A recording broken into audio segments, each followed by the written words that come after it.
setting for the first round of the Mobil 1 Top Gear British Rally Championship. The historic English town of Chester, the starting point of the Vauxhall Sport Rally. At pre-event scrutineering, it was obvious that after his fantastic drives on the Lombard RAC and Swedish rallies, Colin McRae was clear favourite. All the press have got me is winning the rally already, but I think we've forgotten that Gwyndaf Evans is a very quick man, and I'm sure he's going to be maybe even in front, if not very close behind, so I don't think it's going to be too easy. Indeed, Gwyndaf Evans was on parade and looking forward to his home forests.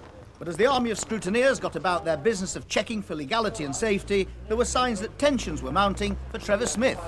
Well wound up, really. I mean, into the British Championship. Really looking forward to it. It was cold, windy, and there were signs of rain as the cars left Chester Racecourse. Not far behind Colin McRae was his younger brother Alistair, a leading contender in the Group N showroom category. Group N is going to be the sort of attraction in the British Championship this year, and there's a number of young up-and-coming rally drivers that are all going to be trying to take that top prize, so it should be good. Former ladies world champion Louise Aitken-Walker was also in Group N for the first time. The competition's going to be very good, and there's a lot of young drivers. You know, I'm looking forward to seeing how they all go, and I wish them all the best. Among those, Richard Burns in a Subaru. But for Louise, this would be a day of learning, for Group N cars are a lot different to the more powerful Group A variety. But the drivers of these cars on this rally are as good as any in the business, according to Mika Solberg. Finnish people would be surprised if we would take the top 5 in Group N here. Burns, McRae, Head, Lewis, me, and then go to Finland. I don't think that any of us should have any fear of going well in Finland. An hour away from Chester, 10 of the best stages in Wales awaited competitors. The route included the Dyfi Forests in mid-Wales and, for openers, 2 of the fastest stages in Clochainog Forest. From early morning, the crowds gathered in anticipation of a breathtaking display by car number 1, last year's British champion Colin McRae. Steve Lee takes up the story. 23-year-old McRae set off as he meant to continue the ever-developing Subaru legacy, charging over the flowing 11.5-mile stage in just over 11 minutes. Trevor Smith, driving this Group A Sierra Cosworth, won the Mintex National Championship in Britain last year after 6 years of trying. Kenny McKinstry from Ulster won last year's Irish Championship, driving on all tarmac rallies, but showed that in his Subaru legacy he can scatter the stones with the best of them. Gwyndaf Evans, the now famous school bus driver from Dinas Mouthwy in mid-Wales, was a last-minute entry in this hired Sierra Cosworth. Before the rally, he drove it for literally 10 minutes just before the start. Evans had been testing works cars for the Ford team all week, but this one sounded slightly off song. He'd obviously got problems. Brian Bell from Skegness in Lincolnshire, another of the Group A contenders, has been rallying for more years than he cares to remember, 28 in fact. He's one of the true amateur enthusiasts in this championship, just like Trevor Smith, who gave his views on the first stage to Tony Mason. Very, very slippery. I mean, the first 200 yards, it was all logs and muddy, and we nearly went off, which is a bit unnervous for the rest of the stage, unfortunately. Very slippery in there. What was your time there? 11:53. What did Colin do? 11:03. Oh dear. Back to school. Works driver Malcolm Wilson was on hand to watch over his teammate. What are you doing, Malcolm? Giving him advice? Well, no, we're just looking after the car, so it's obviously it's nerve-wracking standing here as being in the driver's seat. What was it like, Gwyndaf? The car is a really nice car, but it doesn't quite seem to have the same power as what I'm used to. But all the same, we're here and we're enjoying ourselves.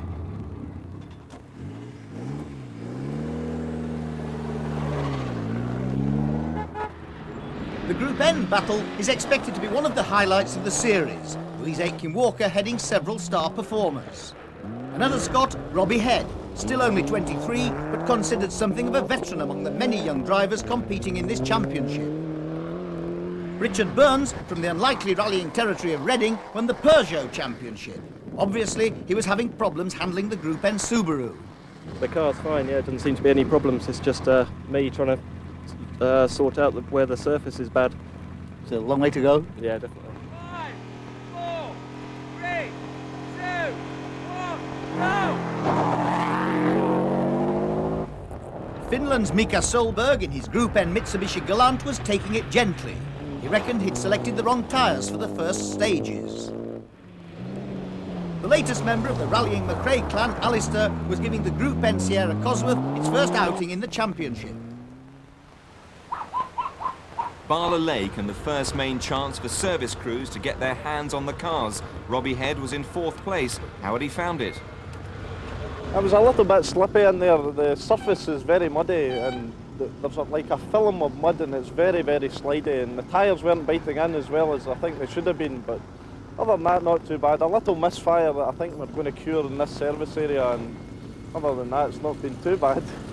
Up at the head of the field, Colin McRae and Gwyndaf Evans were pulling away from the rest of the cars. Had they a battle on their hands? Colin's in a battle of his own, I think, to be fair. Colin's going very well. And we're sticking in there, hopefully keeping to 2nd place, and we'll be quite content with that today, and enjoying every minute of it. So on that very first stage where you were 20 seconds fast, I mean, how fast were you driving? Driving fairly quickly because you can't afford to back off because you just don't know how quick these guys are going behind. So I'm driving, kind of safe flat out speed. 100. Safe speed for Colin would be mega fast for most, of course. See you then. 250. Brian Bell appeared to be struggling to keep in the top 10 in his Group A Cosworth. Why was that? Well, we're doing our best, but we're having a few minor problems on the way, as it happens. We had an alter pack up on the last stage, so the boys are working frantically now to try and correct that. We've changed the battery. On the way to the last stage, the car just stopped. So, it's now, what is the problem now? Had a small off on stage 1, cost us a few seconds. But other than that, we're going fine. Oh, and the intercom's not working. How about, just for good measure. and I'm calling left-hand bends right and right left. I was just saying, I like your service crew. Yes, very nice, isn't it? A more conventional service crew were attending to Alistair McRae's car. Was a Group N battle looming? I think there's going to be a very good little battle, yes. Maybe a big battle, I don't know. Talking of battles, there was strong competition in the new Lombard Junior Challenge. What was the pressure like there? Intense, very, I think. From what I've only just seen a couple of times, but they're all running up to each other, asking what everyone's doing, so it's really tight, it's good. And this is Higgins in action in his Works Vauxhall Nova. Over the bridge. Down on the straight. Slightly right. 45 left at 90 left. 90 left here. As the rally moved south to stage 4 at Drusinant, it was obvious that the prize of £10,000 and a free entry in the Lombard RAC was making this junior challenge one of the high spots of the rally. 25-year-old Richard Forster from Yorkshire was very impressive and climbing up the field fast, though not quite able to get on terms with the 2 leaders in the junior section. Mark Higgins, who was able to pass his driving test age 16, as he lives in the Isle of Man, was well on song thanks to enthusiastic assistance from co-driver Cliff Simmons. Very quick, just slightly left. Keeps on going, it's very quick, slightly left. Go on. Johnny Milner began driving at the tender age of 5 on a tractor on the family pig farm in Yorkshire. In his work-supported Peugeot, he was neck and neck with Higgins, both with identical penalties at this point. The contest in Group N was also electrifying, as Robbie Head Sierra was within 2 seconds of Richard Burns' Subaru after stage 3 at Aberhernant. Dom Buckley Jr. from the Scottish borders won the very first rally he entered. He wouldn't win this one though, as he was having fuel, electrical and turbo problems. Another man with problems, Graham Middleton. He was driving a brand new Toyota Celica GT4. Preparation of the car was only completed the night before the rally and it was suffering severe overheating problems. Richard Burns had pushed his Group N car up into 3rd place overall by stage 3. But on the following one, he didn't seem to be going with the same verve. Louise Aitken-Walker, driving the new green Cosworth, complete with catalytic converter, made no secret of the difficulty she was having altering her driving style to Group N after the power of last year's Group A Sierra. Gwyndaf Evans was also finding his Sierra well down on the power of works cars. 7 right. And His and co-driver Howard Davis's intimate knowledge of the Welsh forest was helping them to keep in second place. Meanwhile, at the head of the field, Colin McRae and Derek Ringer were making it look all so easy. Although they had a healthy lead of 50 seconds over Evans, a puncture could easily alter that, so they daren't let up, as we can see from our own onboard camera. 4 right to junction, turn 2 left, or 2 left minus.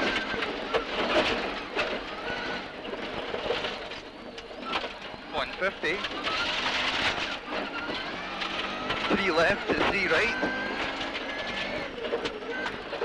Kenny McKinstry's Subaru, complete with damaged windscreen after a brush with the trees, obediently followed the rules of the road with ordinary traffic en route to Dolgethley. Colin McRae is already ensconced in the Subaru motorhome at the service area. It's a time for crews to relax as the cars are cosseted by the mechanics. One of the things that's occurred to me, you're actually having to change gear using your clutch now, which is fairly new to you, isn't it? It's very new. I think the last time I used a clutch to change down in a gear was maybe 3-4 years ago. And really when you drive with your left foot brake and your accelerator, and you tend not to think about the gears, but with this one you must use the clutch. So obviously you can't left foot brake as easy. It doesn't come natural to me at this point in time. Louise's Group N Cosworth has a synchromesh gearbox, so any attempts at clutchless gear changes could bring on major problems for the lady from Scotland and her Swedish co-driver, Tina Torner. In the wars, in a minor sort of way, was another Scot, young Alistair McRae, whose mechanics had to do a bit of glazing work. Well, on the second last stage, just a right-hander, maybe half a mile in, there's a big branch sticking out the banking. Kenny McKinstry hit it and then we did the same, so it's burst the screen and bent the pillar slightly. It's not a problem. We lost, Dave couldn't see out for the rest of the stage, so he couldn't read the map at all in the rest of that stage, but not a problem. But someone who had more serious problems was Richard Burns. Just on the start line of the last stage, we've had something in the transmission brake and we've lost nearly 3/4 of a minute to the Group N leader. We were just in front going into that stage and now we've dropped quite a way back. We're third now. So what are they doing here? They're actually changing the gearbox and the front transmission to see if they can find the problem. The Dolgethley Farmers Mart service area was a hive of activity, and the Peugeot 205 of Barry Richardson and Steve Evans was being given much attention under the eagle eyes of the law. Steve and I are both traffic patrol officers who work for the Metropolitan Police Traffic Division, and our usual beat is the M25, the M3 and the M4, so this certainly makes a change from the largest car park in the world. Still going up, round to the right, tightening. Whether this driving style is in the police driving manual is a moot point, but Barry and Steve were making good progress until shortly after Dolgethley, when they went off the road, got back on, ran out of petrol and retired. Still climbing up, over the crest is safe. Down around, you can see where you're going. Lunch in the motorhome over, Colin McRae went to check that all was in order with the rally car, as Gwyndaf Evans and Malcolm Wilson had their nourishment and observed the mechanics at work at the same time. For lesser mortals, further down the field, it was a different story. A picnic and a flask of coffee provided by mum and little sister to Julian Porter in car 51. For the youngest driver on the rally, it was very much a family affair. And now you've got the dreaded Dovey to look forward to. What about that? Well, I don't think I've been in there yet, so we'll just wait and see. Got a fearsome reputation, you know. Oh, is that where McRae went off last year or something? Well, we'll try not to do that.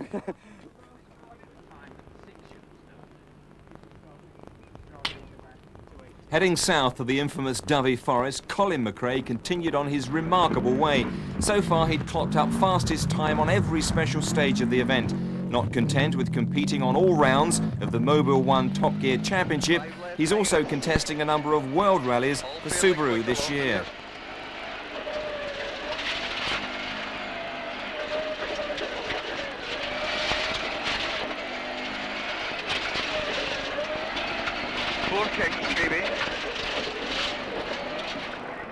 In the Dovey complex, Gwyndaf Evans was now virtually in his own back garden. Still holding second place, his badly misfiring Sierra was now over a minute behind the flying Subaru. As he'd no spare screen, the Subaru of Kenny McKinstry was still sporting the battle scars from his earlier brush with the trees. Although he had difficulty seeing, McKinstry still overtook Head, who, like many, had punctured a tyre. This cost Head at least 80 seconds, and he plummeted down the field from a magnificent third place. This allowed his fellow Lanark driver Alistair McRae to make a real charge, and he moved up to third. Young Julian Porter had been driving very sensibly, but he was about to experience something familiar to every rallyman worth his salt.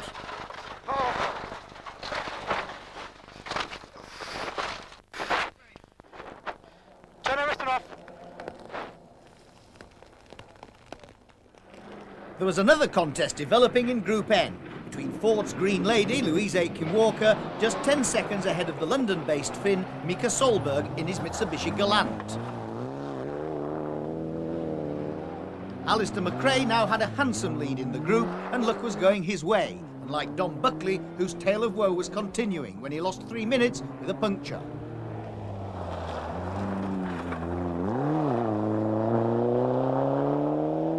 Further down the field, they were not escaping the problems either, with damaged gearboxes and punctures the order of the day.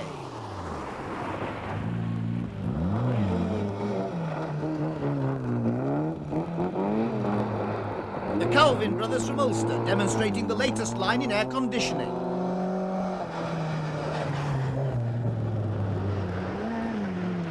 Michael Keng and Tony Graham come from the flatlands of Lincolnshire, but look remarkably at home in the Welsh mountains, as we can see.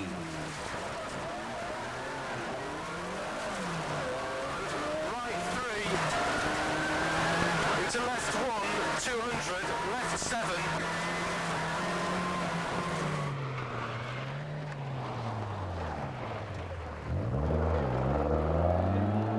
An unusual car in British rallying, the 16-valve Group N Renault Clio of Nigel Shield. If ever there was a textbook rally for Colin McRae, this was it. He continued to charge ahead. The Lombard Junior challengers were still at it hammer and tongs, although Mark Higgins had lost his lead in this section when his Nova's gearbox stuck in first gear. Here we see just why this youngster has been given a works drive by Vauxhall. All the time. All the way round, and again.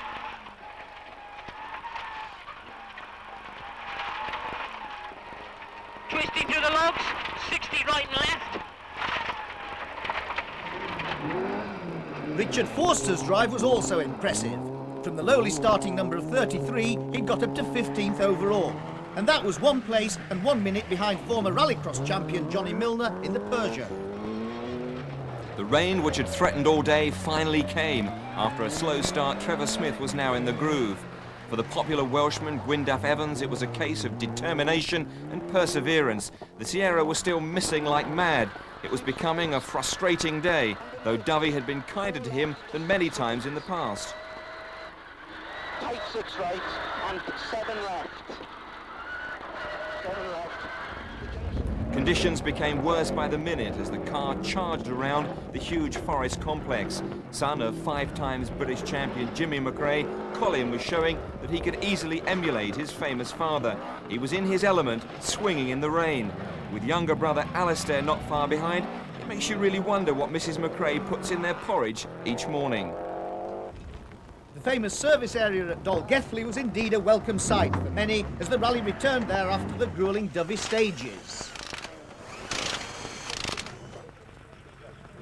Hello, what's happened to you?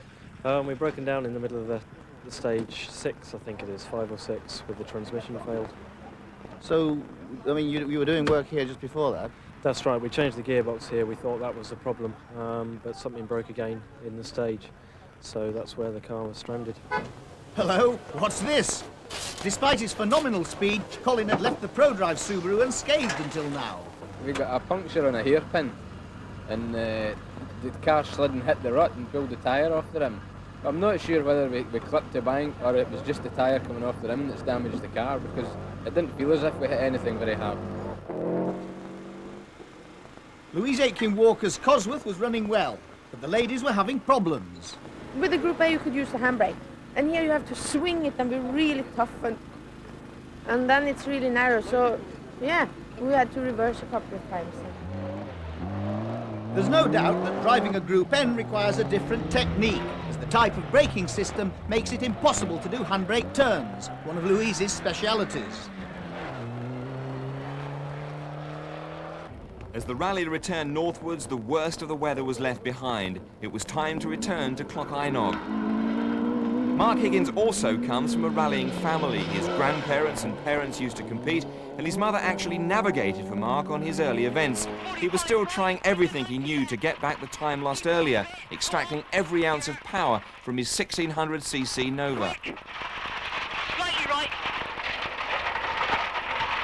Long, open hairpin left. Without doubt, the Junior Championship will be one of the features of the series, with Forster chasing the two early favourites, Milner here in fine form, and Higgins, who'd not had the best of rallies.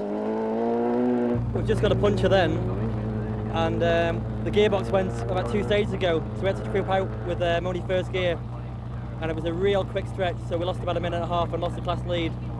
But we're still in third place and cracking on, enjoying it. And the battle for the juniors was pretty hot at one point, wasn't it? Definitely hot, yeah. And certainly, the battle between Mark and his main adversary, Johnny Milner, will be renewed many times again in the future.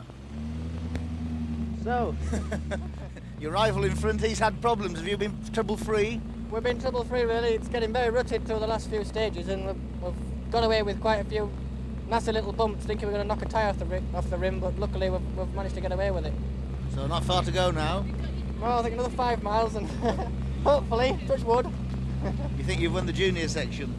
I hope so. Despite his many problems, the redoubtable Don Buckley was still pushing hard, maybe too hard. Back in Group N, as Head tackled the Clochainog stages for the second time, the pace was getting faster. Head was taking time off Alistair McRae and reckoned he could catch him. McRae was having none of this and drove the fastest he'd ever driven over the last 2 stages, even changing a noisy gearbox as a precaution. He would manage to fend off Head by just 1 second. Jeff Williams and Stuart Foley had had a steady drive throughout the rally, but with 2 stages to go, this deceptive left-hander caught them out.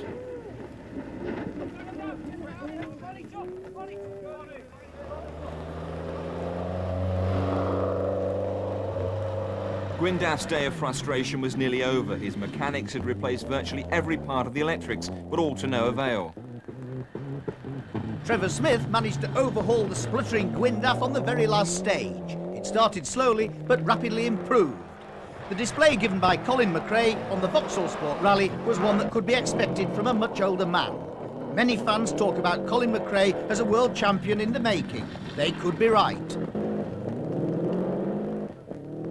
So, as many predicted, a convincing win for Colin McRae, who was never really challenged. But good placings for tarmac specialist Kenny McKinstry and Louise Aitken-Walker just holding off Solberg. In the Group N section, as tight a contest as you'll ever see, with Robbie Head's superb charge back after punctures failing by just 1 second and giving the win to Alistair McRae. In the Lombard Junior Challenge, stirring drives from the top 3, with Johnny Milner taking honours on this occasion. So, Colin McRae and his co-driver Derek Ringer had done it again. They'd performed faultlessly throughout the rally and look as though they're on the road to retaining their British Championship crowns. What a margin, 5 minutes. You've made it look very easy, was it? Well, you can always say it's easy once you're here and you've won the rally, but you know, it's a bit more difficult than it looks. You had a more or less trouble-free run though, didn't you? Yeah, trouble-free. We'd 1 puncture for 8 miles, which dropped us a bit of time, but Gwyndaff had problems in that stage as well, so we were actually quicker than him, so yeah, it was a bit of luck there. Now, Colin and the rest of the circus look forward to the next round of the Mobil 1 Top Gear Championship in Cumbria.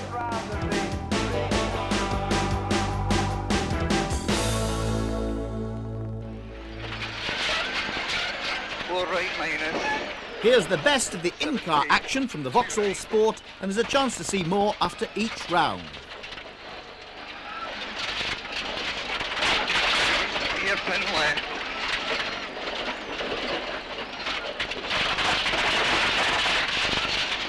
Three left plus 2, 3 right minus.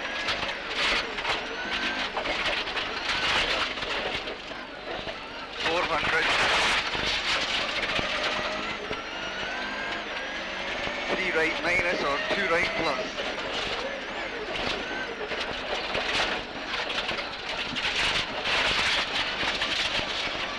Okay, 3 kinks.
Left and 8 right, 8 left, 1 left and 8 right, into tight 9 left and tight 9 right, tight 9 left and tight 9 right,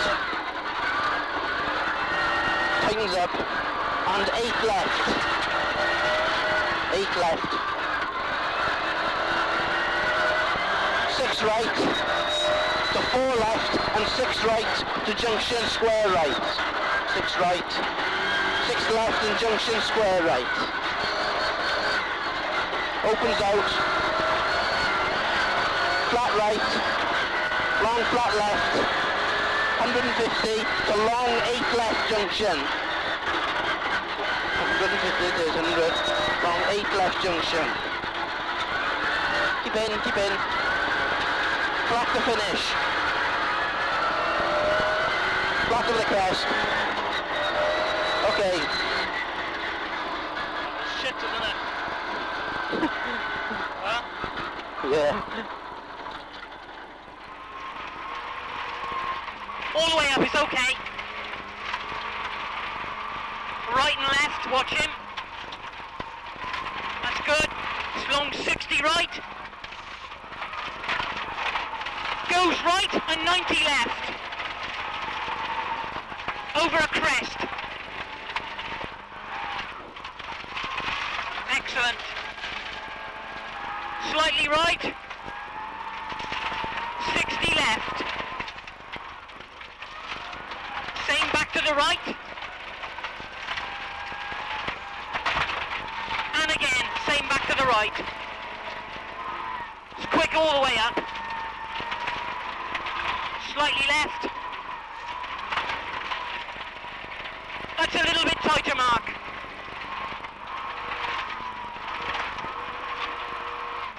Good. What's this? Long 45 right, little bit more. Nice and tight, that's it. It's all quick, slightly right. Same again to the left. Good. Bloody hell. Slightly left. Tightens on the way in, that's him. Fast right, fast right. Same to the left, is quite open.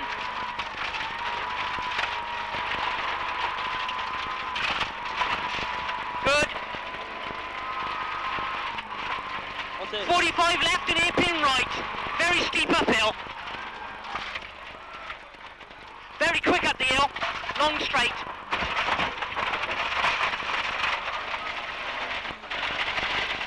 All the way up flat. The junction, turn 2 left. Sorry, 2 right.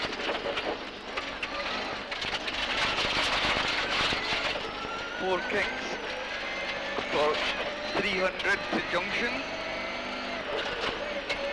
Turn 2 left.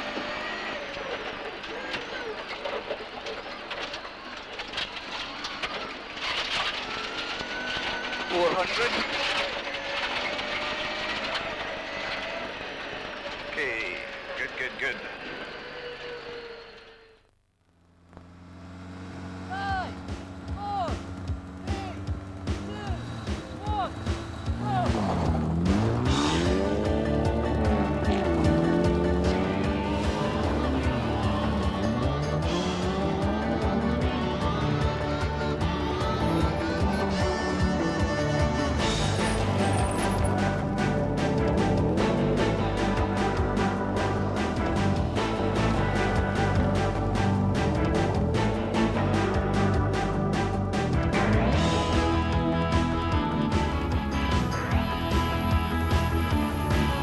Round 2 of the Mobil 1 Top Gear British Rally Championship and one of the most famous rally venues in the world. Kielder Forest on the English-Scottish border is the largest man-made forest in Europe. It may look idyllic, but for rally drivers it can be hell on earth. Rocky tracks, blind brows and ice were all on the menu for the Pirelli International Rally. The spectators love every bit of it, even if some of the drivers don't. There's about 40 rally cars that went in there over the last 12 months that I don't think have ever come out, so I hope those are rumours only. From what I can gather, you can get lost in there, so hopefully we won't do that. It's absolutely fantastic. Why? Because everybody else goes off in there. Star performer on this rally was Colin McRae in his Subaru, fresh from his shattering performance on the first round of the championship, the Vauxhall Sport. On that occasion, he had Gwyndaf Evans to contend with, and Colin had been given a run for his money. But Gwyndaf's Sierra Cosworth was off song all day, and in the end, he finished third just behind Trevor Smith. Gwyndaf hadn't managed to secure a drive on the Pirelli, so last year's British champion seemed fairly confident. I don't really know why it's got a bad reputation, because it's not really any different to any other forest. I think just because they're long stages and a lot of the times on RAC it's in the dark and it's just, it's a bit easier to get caught out. Yeah, but I'm looking forward to it. On maximum points after the first round, Colin McRae looked comfortable at the top of the table. Trevor Smith was well placed to increase his score. He knows Kielder well and could prove to be McRae's major adversary on this rally. Then of course, there's always younger brother Alistair to think about. It was on the Vauxhall Sport that the Group N battle emerged. Robbie Head here drove well all day, but after punctures was pipped at the post by another man in red, 21-year-old Alistair McRae. Other Group N contenders included Louise Aitken-Walker in her Sierra Cosworth and Richard Burns and Don Buckley, both of whom hoped they'd fare better than they did in Wales. Dougie Watson-Clark was on home territory and showing the scrutineer the many intricacies of his Sierra's boot. The Carlisle driver always goes well on home ground. Should be good depending on what the snow's doing, shouldn't it? In the Lombard Junior Championship, there would inevitably be hot competition between the two main protagonists, Milner and Higgins, the latter having the luxury of a full works Nova for his efforts. It's going to be interesting tomorrow, I think. It's a difficult one, isn't it, because there's only 4 stages and they're all long. Nobody's going to know what anybody's doing until he's sort of into it, and that's it. Well, you'll know a bit what I'm doing, because I'll keep an eye on you for a change. Yeah. And you got that nice camera in as well this time, haven't you? 10,000 miles from home, Jim Gleeson was pleased to meet a fellow Aussie, though this one lives in Lichfield, England. Ola Stromberg from Sweden is an ice racing champion, so he must be happy about a wintry Kielder Forest. I'm a little bit afraid about the weather. I don't like the snow. You don't have any snowbanks. You should like the snow coming from Sweden. Yes, that's true, but we nearly don't have any snow there. I don't know what's happened. From somewhat further afield came Atsumi Yoshida. His co-driver Dave Cabina had only met him 2 days before when he arrived at Heathrow. At scrutineering, the Tokyo gynecologist was looking somewhat puzzled. Maybe there were communication problems, or maybe he was just wondering what Kielder had in store for him. This round of the championship was based in Carlisle. It was different as there were just 4 special stages making up the entire rally. Totalling 75 stage miles, this will be an event where punctures and the lack of service would surely cause problems. Right, good luck. Car number 5, Robbie Head, Cable Roy. In fact, this was almost the last we saw of these two Scotsmen. From the very first stage, their car slid off the road into a ditch and out of the event. There were no problems for Colin McRae. He set off as he meant to continue, though the uncertainty of ice on the bends gave him something to think about. Irish tarmac specialist Kenny McKinstry was learning fast, despite never having been here before. But it was Alistair McRae who really set the cat among the pigeons on the first stage. He made second fastest time to Big Brother. After his disappointment when he retired on the Vauxhall Sport, Richard Burns was in the wars again. His Subaru drowned out in a water splash. It spluttered its way to the finish, losing 4 minutes and any chance in the Group N section. Mika Solberg was lucky not to lose time when Burns got under his feet. Driving with typical Scandinavian style, Solberg, the 23-year-old Finn, has settled in London so he can compete in the British Championship. After years of two-wheel drive rallying, Paul Dias is now really enjoying the luxury of four-wheel drive. He also claims to really like Kielder.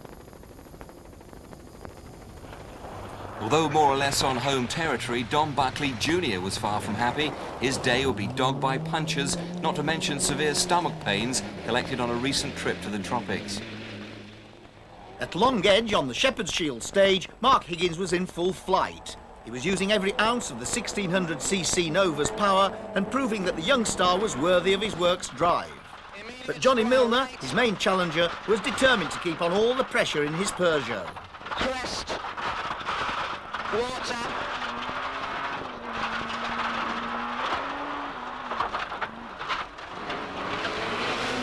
Unfortunately for him, luck was not with him, and the plague of Kielder punctures would prove his undoing on this rally, leaving Higgins to show his tail.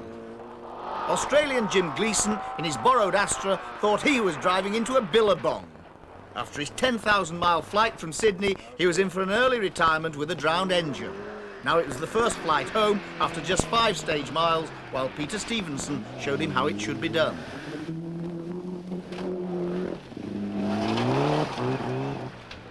Ola Stromberg had hardly had chance to demonstrate his expertise on the snow, for his Saab Turbo was making heavy weather of it, and after just 12 miles of rallying, he was out with a broken gearbox. Stromberg, like many others, might have thought a large tractor would be a better bet for the horrors of Britain's best-known forest complex.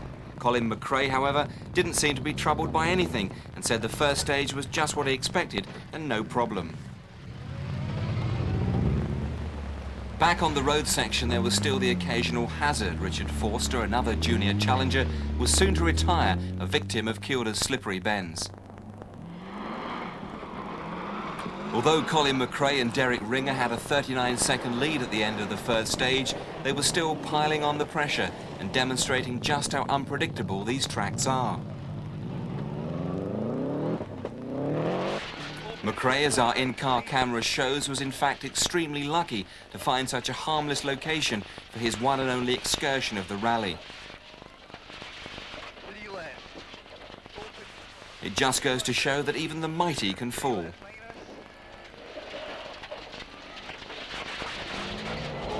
Trevor Smith, unusually, was having problems in his Cosworth and had lost his turbo boost. He trundled on for 15 miles in this mode, allowing the Irishman McKinstry to show that he was rapidly getting to grips with the forests of northern England. Young Alistair McRae was still making everyone wonder just how much slower Group N cars are. He was pressing on as though there was no tomorrow, but lost his second place with, you've guessed it, a puncture. Veteran campaigner Brian Bell was in fine form in his Cosworth, but there would be problems before the day was out. There's always a local boy made good. Dougie Watson-Clark was doing just what was expected by his fans and up into 4th. With hardly any forestry tracks on his native Isle of Man, you wonder how young Mark Higgins learnt his trade. Our helicopter shot shows the rapid change of surface that contributed to Colin McRae's earlier little problem on this bend.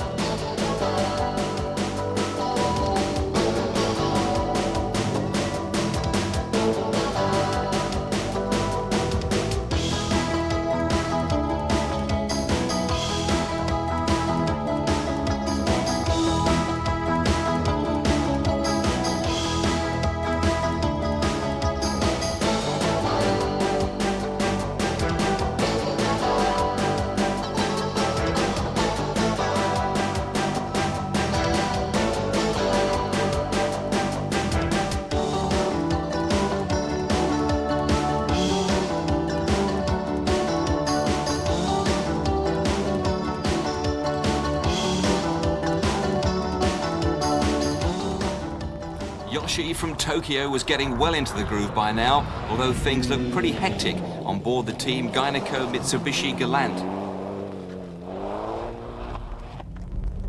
Oh, maybe tighter. Square left. Keep it going, keep it going, keep it going. Feeling good enough of it to really start lifting. So please, pass. Just pass. Incidentally, what is Japanese for give us a shove?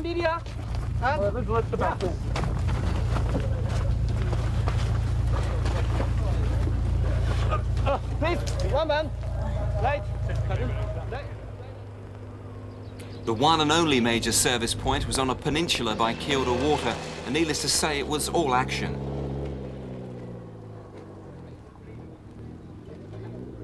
Colin's not going quick enough, I don't think. He's just giving me some advice. What's that? To go faster. He's just behind me. Really? Well, we were lying second overall after the first stage, but we've had a rear puncture there about 5 miles from the end, so I don't know what time we've lost. Trevor Smith's mechanics were trying to fix his turbo boost. I had 2 punches on the first stage and boost pressure went for 15 miles on the second stage, so apart from that, it's been fine. So where does that put you then? I really haven't got a clue, but it can't be too good, but having said that, there's lots of punches around. I think we've lost about 1.5 minutes, something like that, in total. There were mechanical problems also for Louise. We had a bit of a problem there. We had a drive shaft go and a front wheel puncture. If it was the rear wheel puncture, maybe a front drive shaft, it would have been slightly easier to drive out. But being the opposite way around, having a front wheel puncture is about impossible to drive. Troubles too for Richard Burns. We had a few on the first stage, yeah. We had a puncture and then the car drowned out in the Ford, unfortunately, so we dropped about 4.5 minutes, something like that. But on the last stage, we had a fairly steady run through. That was surprising, wasn't it? I mean, they're pretty well waterproofed usually, rally cars. Yeah, they are. It's something that we hadn't sort of taken into account, if you like. So where does that put you? I really don't know, because we, as I say, we dropped sort of 4 minutes, so we'll carry on now and just try and get to the finish to get some championship points. Johnny Milner in the Peugeot was trying to make up lost time. Arrowed hairpin left. Round this left into a hairpin left.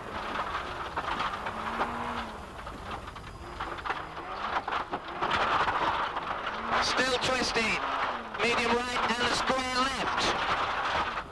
But he was coping well with Kielder's tricky tracks.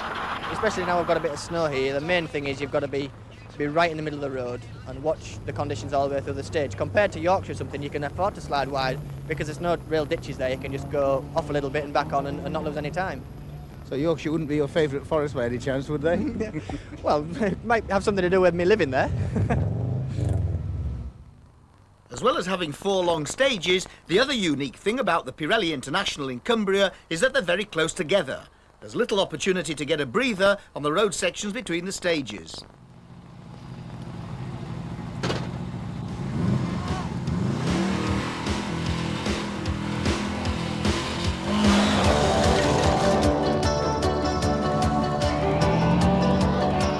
By the halfway point, as the cars prepared for the infamous Kershope sections, all 22.5 miles of it, Colin McRae had built up a lead of 1 minute 42 seconds over Kenny McKinstry and younger brother Alistair, half a minute behind that.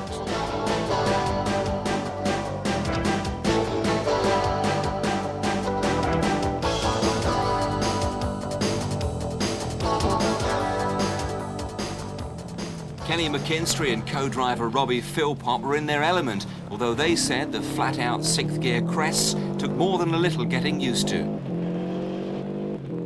Trevor Smith was still having problems, and his turbo was not performing as the makers intended. Struggling on against the odds, he had to suffer the indignity of Group N youngster Alistair McRae overtaking him in his efforts to catch McKinstry. Louise Aitken-Walker, the fast lady from Scotland, had overcome her earlier problems and seemed to perk up as the route headed north for her home ground. She and Tina Torner were holding 5th place. From much further north, Inverness in fact, Raymond Munro was ahead of Louise in his Group A Sierra, but suffered a broken brake pipe. Richard Burns is one of the brightest young stars in British rallying, but he knew that this wasn't going to be his day. After his earlier adventures in the water, he was to suffer a puncture here, letting Brian Bell get onto his heels. Dougie Watson-Clark had continued to impress, but his Sierra was soon to succumb to the horrors of Kielder, which he knows so well, but can still catch you out. Hello, what happened? Hey. What happened? There's a very fast downhill straight, and it's sort of 4th and 5th gear, and we just hit a depression and broke the strut, and the wheel came off and everything like that, you know, so. All over? All over, I'm afraid, yeah. Give it to him. Johnny Milner and Chris Wood, despite their earlier punctures, were giving it everything they'd got, but couldn't quite get on terms with the flying Mark Higgins this time out. Right, a slight right and a hairpin left. Arrowed. Hairpin left.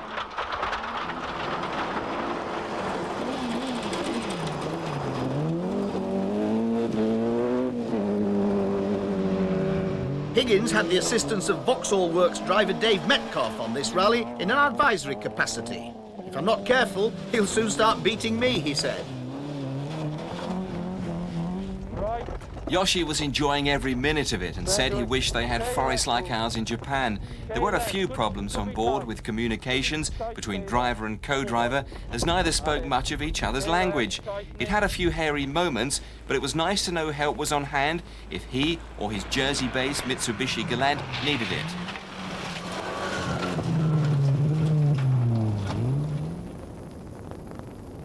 Paul Dias, the Australian who hasn't been back home for 20 years, is one of the few drivers who actually look forward to Kilda. It was a bit like the Australia he remembered from his youth. You could go for miles without seeing a living person.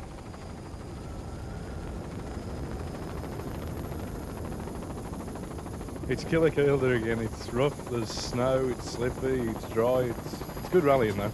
Just what you expected? Yeah, a bit more snow we expected, but where there is a bit of snow, it's very, very slippy. Andrew Hudson and Jim Stairs, despite 2 punctures, were up into the top 10 and on their way to a class win. Jeff Stewart's Nova picked the right place to go off. If you must leave the road, always do it when there are spectators present.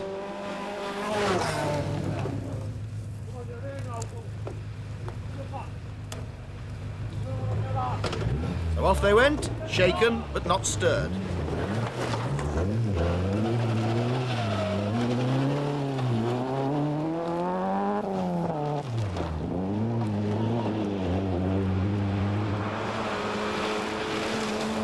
Skodas have a reputation for winning classes on rallies, and Steve Wedgbury was well on his way to doing so again.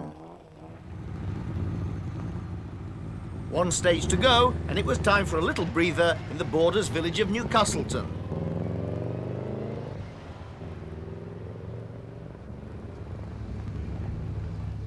Are you happy with your times, Mika? Well, I can't be with stage 3. We had very big problems on stage 3. What was that? 10 miles before the finish, we lost our brakes, all the brakes. I just had the hand brake. And as a result of that, I hit the rock and we had a front puncture and then a rear puncture and then a rear disc went. So we lost altogether. Then, because I had no brakes, we went out once for half a minute. So altogether we lost about 5 minutes. Among Brian Bell's problems had been numerous punctures. No wonder this event is sponsored by a tyre company. The electrical fan on the radiator packed up, which didn't help things. The car was getting pretty hot. It was reaching temperatures of 110. And I suspect you were reaching temperatures pretty high as well, were you? I was about 300, I think. We need to go now.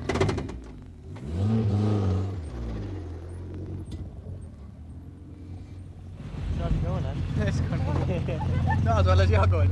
Well, it's still rough out there in places. You finding the bumpy bits awkward, yeah?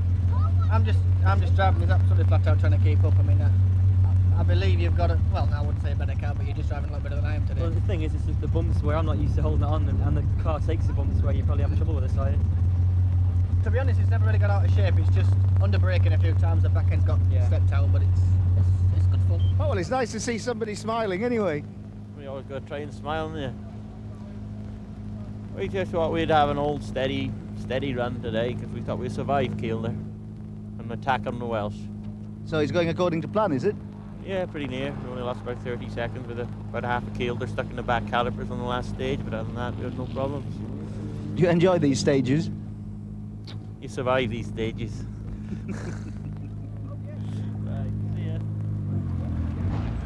Natsumi Yoshida was given a little VIP treatment, with Lombard RAC rally organiser Malcolm Neal clocking him in at Newcastleton. It's only one to go, but it's 23 miles, so a wee bit apprehensive. We'll see what happens. You're having a good run though, aren't you? No, it's been going very well, yeah. dropped a bit of time with a puncture, but apart from that, we've had no problems. Touch wood.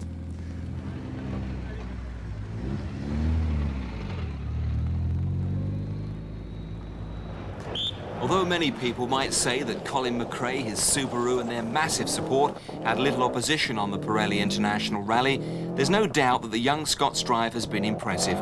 He claimed to have been driving at 7/10, well off his pace on World Championship events, but this is in itself an achievement. It's often much harder to drive slowly than quickly, as concentration can easily be lost.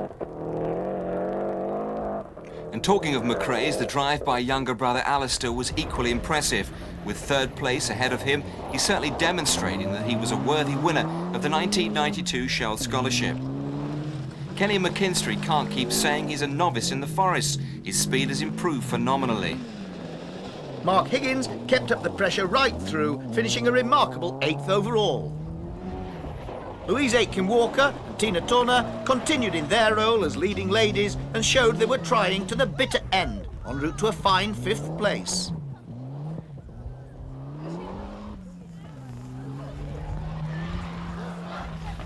Johnny Milner's rally had been less than perfect, and despite flapping bonnet on his last stage, he managed to hold his lead in the Junior Championship, although he admitted to not being able to match Higgins' speed this time round.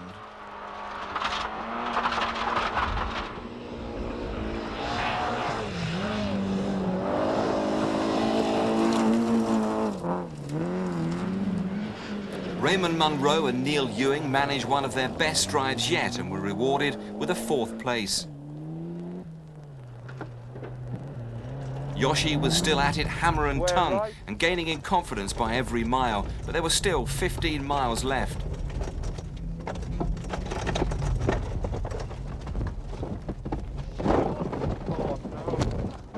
Oh dear. Oh. Oh, sorry. Oh, it's all right. Okay? Yes, okay. yes. We're in here. That's rallying and that's Kielder. Some watch it, some make it, and some just come limping home. It's all in a day's work. All that was left now was a wash and brush up before the final run to Carlisle, in time for co-drivers to compare notes. The car worked fine, yeah. We just had the puncture and drive. Why did you drive off the road? That's not fun. Oh, I tell you, we came over this crest. How does it look, Tina? And it looks. How does it look? By this time we're already off the road. Yeah. So then we took the dirt bank, and then should we try and go up? Yeah. Your team manager really wants to know these things. Oh, it's best for him to know. We don't have any secrets for him, I tell you. That's when the car's broken. Yeah. Then I know why. Also a happy second place man, Kenny McKinstry. Long stages are fine. I mean, people talk about a 23-mile stage being a problem, but you actually get quite into it, so you do, once you get a long stage. And I just enjoy that, for sure.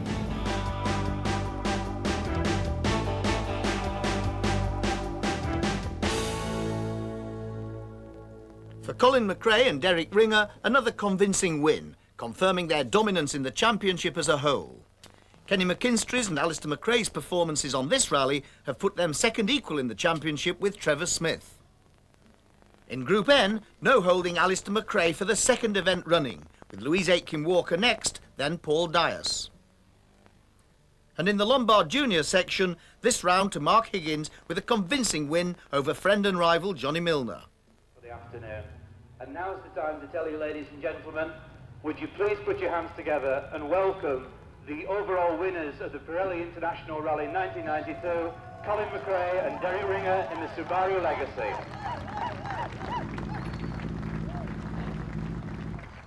So how was that then today? Very good, no problems at all, just a sort of gentle cruise round. A gentle cruise, really? How fast were you going?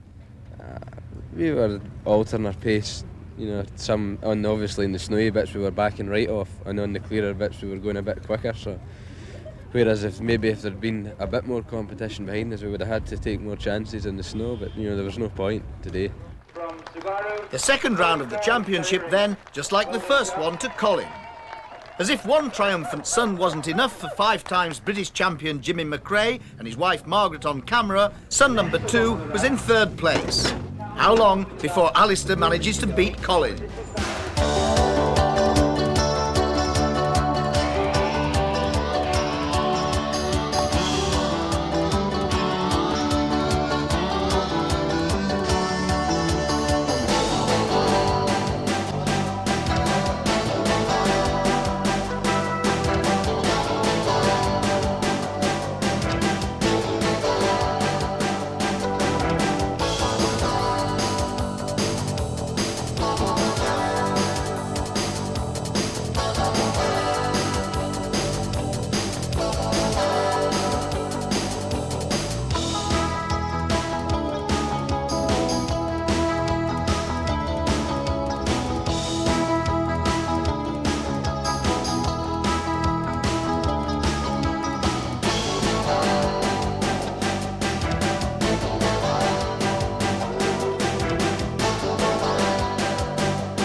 Circus moved to Scotland for the 3rd round of the Mobil 1 Top Gear British Rally Championship. Unlike the previous 2 rallies in the series, the Scottish International was a 3-day affair and centred on the fair city of Perth. Extra interest was created by Malcolm Wilson in Ford's newest weapon, the 4-wheel drive Escort Cosworth. Wilson would run 10 minutes ahead of the rally. As the car's not yet been approved for international competition, why had Ford come to Perth? We're here to learn about the car, that's the important thing.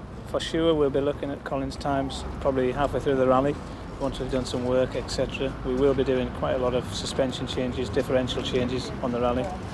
And I think, you know, towards halfway through the rally, we'll start to look at Colin's times to see how competitive the car is. If the previous rounds were anything to go by, Colin McRae's times would be pretty rapid. McRae had totally dominated the first two events in the championship and held a commanding 11-point lead over Kenny McKinstry, Trevor Smith and Alistair McRae. McKinstry decided to give Scotland a miss, but all the other top-place contenders were there. As a warmer-upper for the drivers and a bit of Friday night fun for spectators, the first two stages were high-speed laps the wrong way round one of Scotland's few racing circuits, Knock Hill.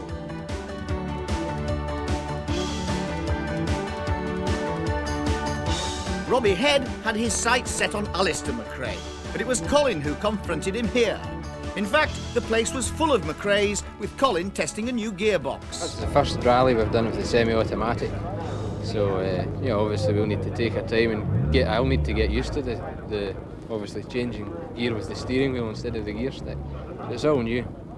And your Group N, of course, you've got that battle to go for. Yes, we're leading Group N at the moment in the championship, so we've got to go flat out but think about that, so we'll keep that in the back of our mind. And what about you, Jim? Well, I've just got to learn how to drive the thing. I don't need to learn to use buttons. He's getting a bit rusty now in his old age. It was an early Saturday morning restart from Perth for the real rallying, and some good sunny weather was the order of the day for this, the 47th Scottish Rally. The tracks of central and northeast Scotland are renowned for their roughness. There was to be lots of dust for drivers and spectators. The route took it far north to the Grampians, 380 miles with 13 special stages in the forests. These stages totalled 95 miles, most of which have not been used on this rally for several years. Although Wilson's was only a test run, it was obvious from the word go that he would be clocking stunning times. Malcolm Wilson is one of Britain's few world-class drivers, but last won the Scottish Rally in 1985. He's had a frustrating year with few competition drives for Ford, spending most of his time testing cars. The Cumbrian will be hoping he can get his hands on the Escort for real in 1993.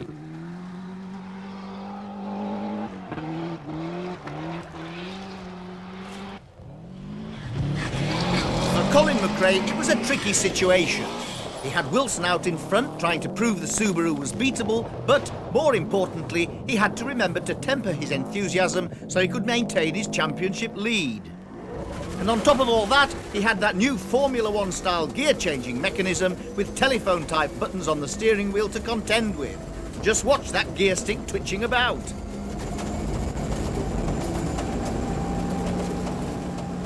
But despite all the technology, sometimes old habits die hard. For Colin, the Scottish was squeezed in between the Acropolis and New Zealand World Championship rallies.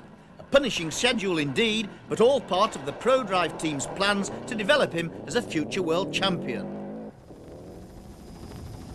For many years, the name McRae meant Jimmy. 5 times British champion, he's competed on no less than 16 Scottish rallies. He has a less hectic programme now, but was out to show that the old magic was still there, even though the 1991 event was his last Forest Rally.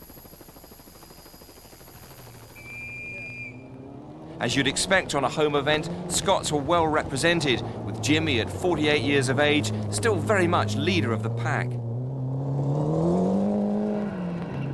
Unlike most of the other top runners, Jimmy was in his own car, so perhaps there was a tendency to treat it with just that bit more respect.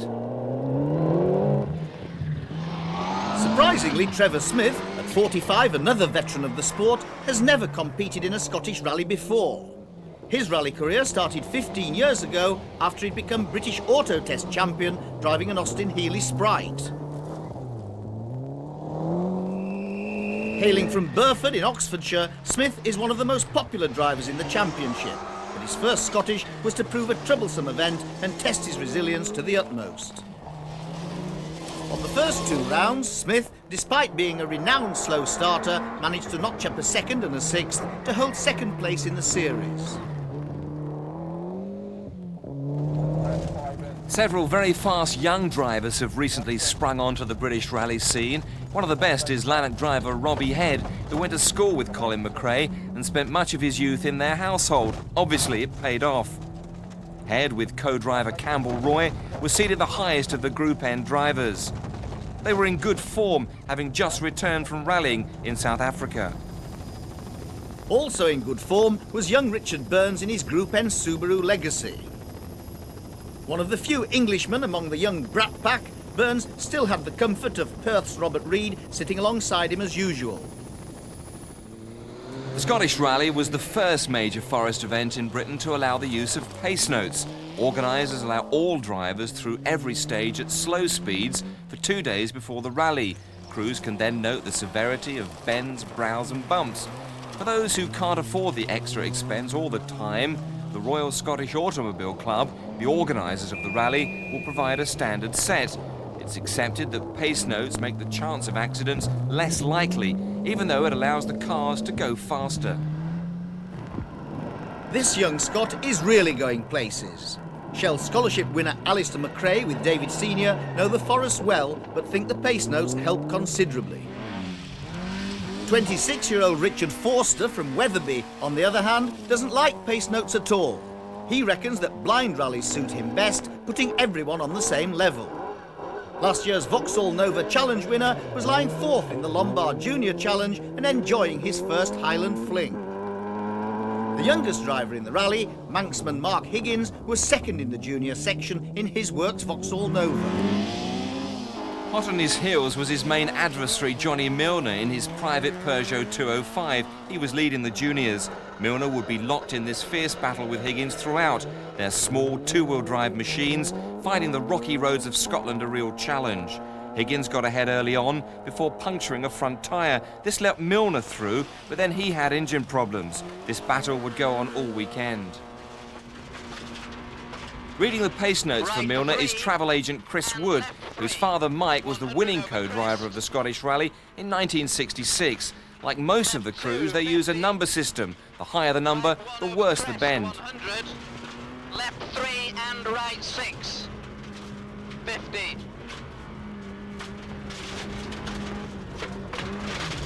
Right 2, 100. The telltale dust clouds of the rally were filling Drumtochty Forest when Malcolm Wilson and Brian Thomas brought their 140-mile-an-hour prototype in for another spot of attention near Stonehaven. The Boffins were monitoring the car's every move and methodically testing new components. Wilson was in great form and regularly beating Colin McRae's times. For Alistair McRae, it was simply new wheels and also a chance for Group N rivals Louise Aitken-Walker and Mika Solberg to compare notes. In fact, the Group N section of the championship is one of the highlights of the series, pitching the youngest member of the McRae clan against his main rival and fellow Lanark resident, Robbie Head. Unlike Alistair, who has the full backing of a professional team, Robbie has a harder job on his hands, running his own car and securing sponsorship to run it. Last year, he won the Group N award on the Scottish.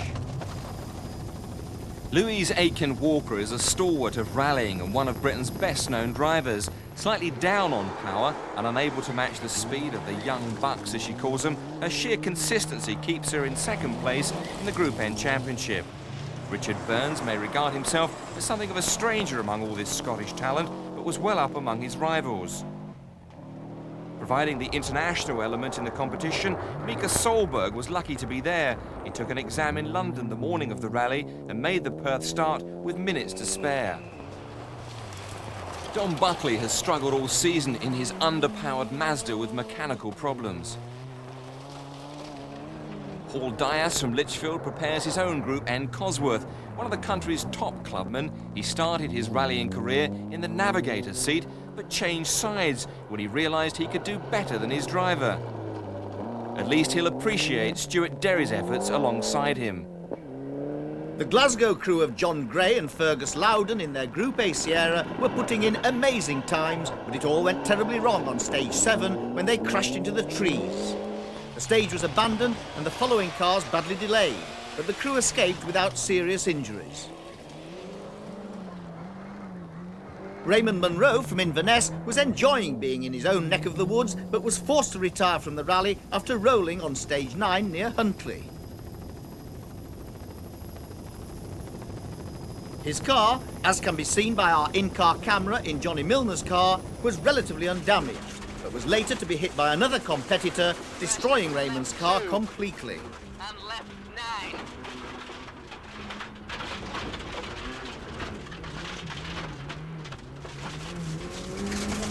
Mika Solberg punctured a tyre on his Mitsubishi Galant on stage 9.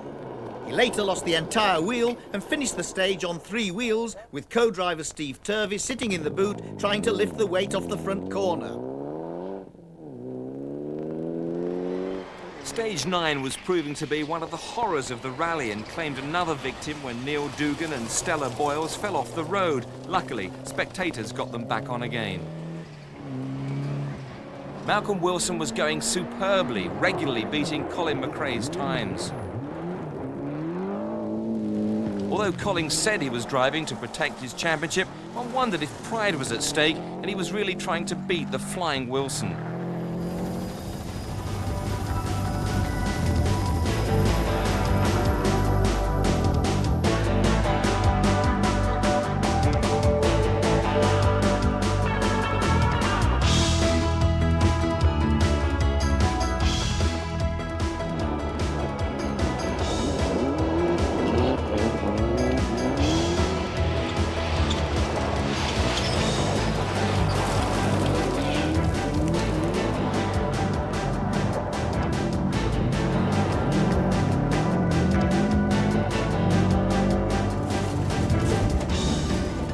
It wasn't all plain sailing for Colin McRae and Derek Ringer, for on the Gartley stage there were serious problems on board the Subaru when the engine mysteriously lost all power.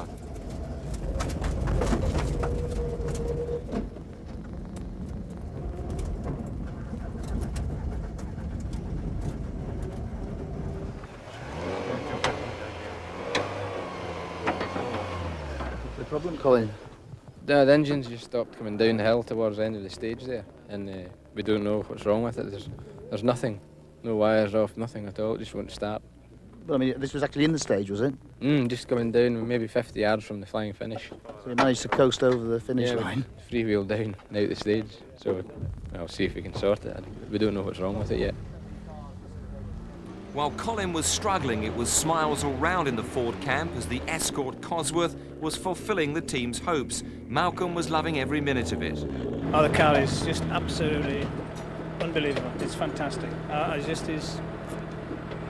I mean, you're not in the rally, and I can assure you it's not the same, but the adrenaline and it's fantastic to drive. It's a great feeling. I was going to ask that. I mean, do you still have exactly the same adrenaline and everything, even though you're not competing? Well, I think you do. I mean, you probably tend to think that you won't have, and you probably can't have really 100% because you're not actually competing against anybody in the rally. But on the other hand, you know, once the car starts to go well and you're happy with the handling and you've got the confidence in the car, it's just a fantastic feeling to be able to drive quickly and be very competitive, even though we're not competing. Robbie Head was really charging and by the 10th stage had climbed to 3rd overall to lead the Group N brigade. He was enjoying a trouble-free run, managing to avoid getting any punctures. By driving at 10 tenths, was intent on pulling away from friend and rival Alistair McRae. The youngest McRae was having none of this, of course, and really started to pile on the pressure, hoping to regain the time lost when he had to drive with 2 rear punctures earlier in the day at the dreaded Drumtochty Forest. This caused damage to the differential and rear beam, and McRae and Senior were forced to make an impromptu service halt at an abandoned petrol station near Bankery, and could only stand and watch, giving a passable impression of 2 petrol pump attendants on a quiet day.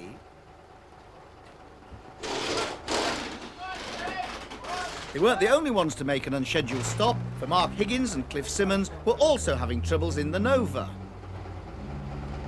We jumped out the ruts with a functional back, bent the beam, broke the drive shaft, so we had to drive through the next stage with a knackered shaft. We bent the beam on that one and got a front puncture. I used to do a drive shaft on that one. Lost 3 minutes of Johnny on that, so... 3? Yeah, it went off start line, first, second, bang. So we took it through to the end. It's all good fun, isn't it? It's a long way. What was bad news for Higgins was just the opposite for arch-rival Milner, who'd had the joy of passing his friend in the one-wheel drive Nova. Immediate left 6. Immediate left 6. 100. This is rallying at its best, and after repairs, Higgins took the bull by the horns. The 20-year-old determined to get back in the hunt and show Milner he was far from finished.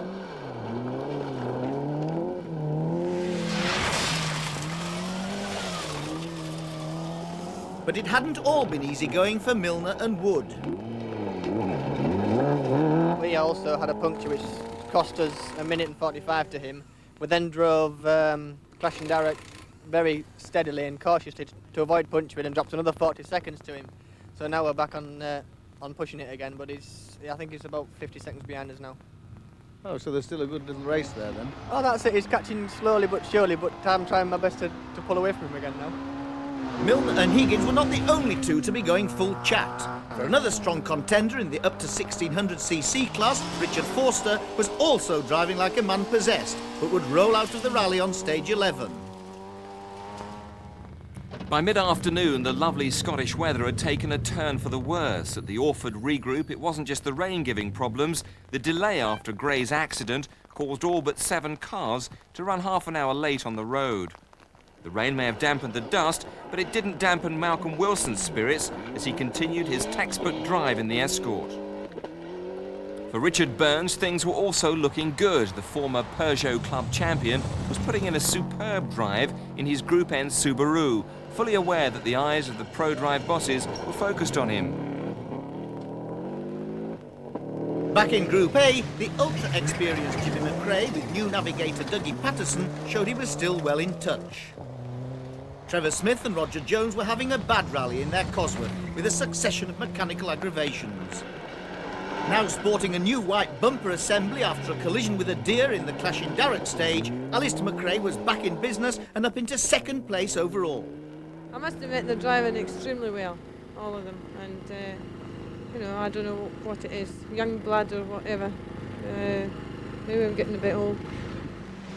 Robbie Head was also pushing hard, just 17 seconds away from Alistair, holding 5th place ahead of Louise. I mean, it's like the best competition I've had in a long time. It's a good race. And speaking of racing, Colin McRae was at the front of the field, a full 4 minutes ahead of brother Alistair. The dream is coming true, isn't it? The McRae 1, 2, 3. Yeah, but I didn't plan to be 3rd.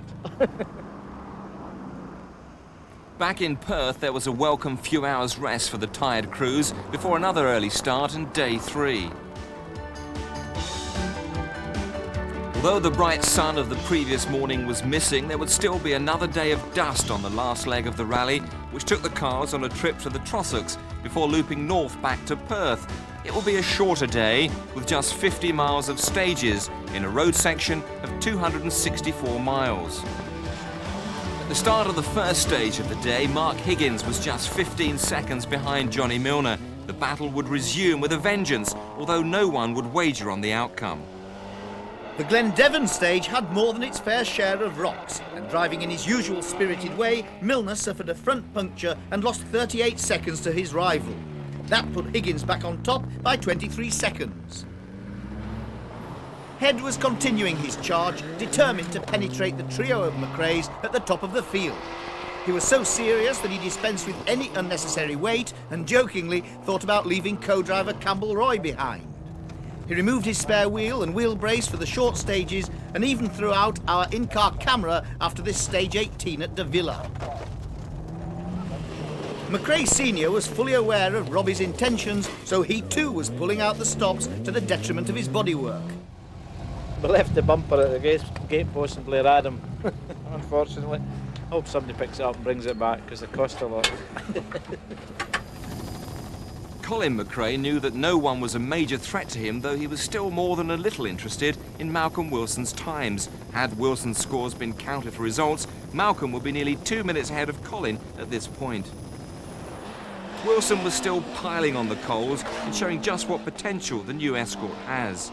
The rallying grocers from Ulster, Ian and Ewell Calvin, were holding 13th place. Don Buckley from the Scottish Borders was driving to the limit as usual, but he and Dougie Redpath would soon head for retirement with a hold sump.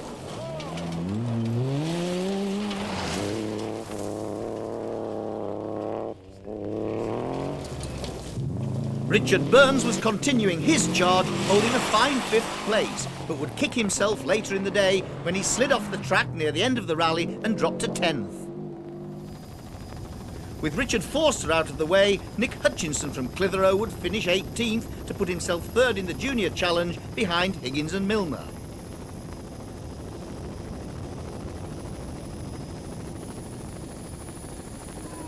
Neil Duggan and Stella Boyles were in the top 10, but they'd been in the wars, although it wasn't just the stages that were responsible. This was Colin McRae passing us on the way after he had his problems at Gartley yesterday. Really? And he misjudged the amount of room he had, and we came off worst, but we'll take advantage of it because we went off in a corner later and it's part and parcel of this bump, so he'll pay for it all. After a trouble-free day, Louise's Cosworth lost its turbo boost and struggled slowly through the last 2 stages of the rally, but would still make 5th. Paul Dias got in her dust, which slowed him somewhat, which meant that Trevor Smith made better times and inherited 6th place after a rally dogged by mechanical gremlins. Caution, crest into right 3. The famous Higgins-Milner battle went in Higgins' favour. They finished 8th and 9th, 48 seconds apart, both passing Burns, who had come to grief in the second last stage. Jimmy McRae really had a struggle on his hands, with just 4 seconds separating him from 3rd place, but Robbie Head held him off. You could say Jimmy was beaten by a short head. Alistair McRae and David Senior had had a magnificent rally in their Scholarship Sierra and couldn't have hoped for a better result. For big brother Colin, things had not gone as smoothly as usual.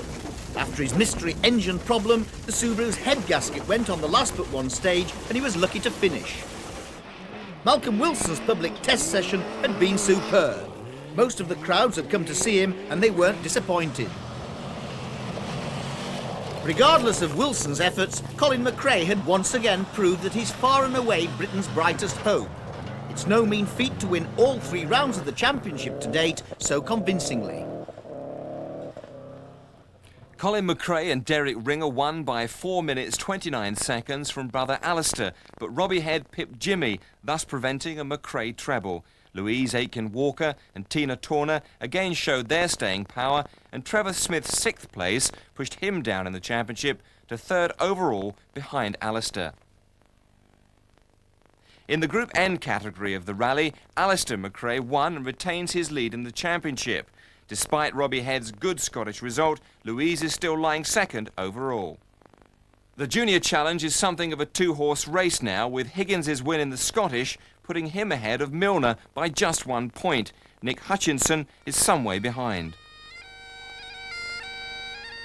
The civic dignitaries were out in force in City Square as Perth and Kinross had sponsored the rally. They were there to welcome Colin McRae and Derek Ringer, who had won their 2nd successive Scottish. But it would be a brief visit to the finish ramp as the duo were off to New Zealand 10 minutes later. Congratulations, this is getting a bit of a habit, isn't it? It's a bit, isn't it? It's been quite a hard event. We thought we were going to come here and it would be fairly easy, but we've had quite a few problems on the way, and we're just very lucky to get here tonight. And not a bad result for the McRae family as a whole. Not bad at all. I mean, Alistair's went very well, and the old man's just taking up the rear there. So there we are, the winners of the 1992 Perth Scottish Rally, Colin McRae, Derek Ringer and Subaru.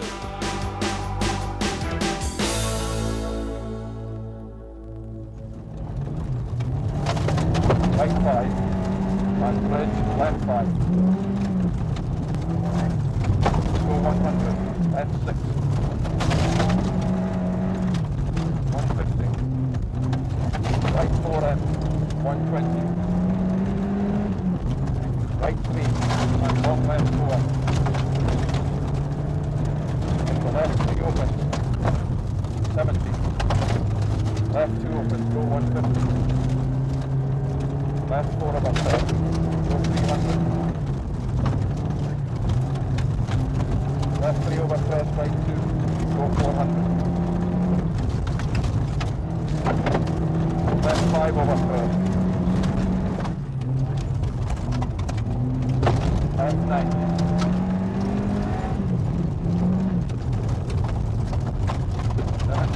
Flat crest middle. 120. Flat crest middle. 120, left 2.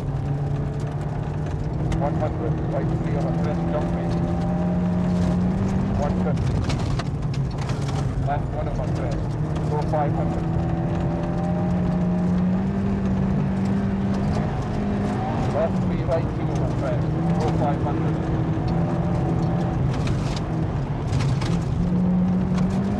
Left 6.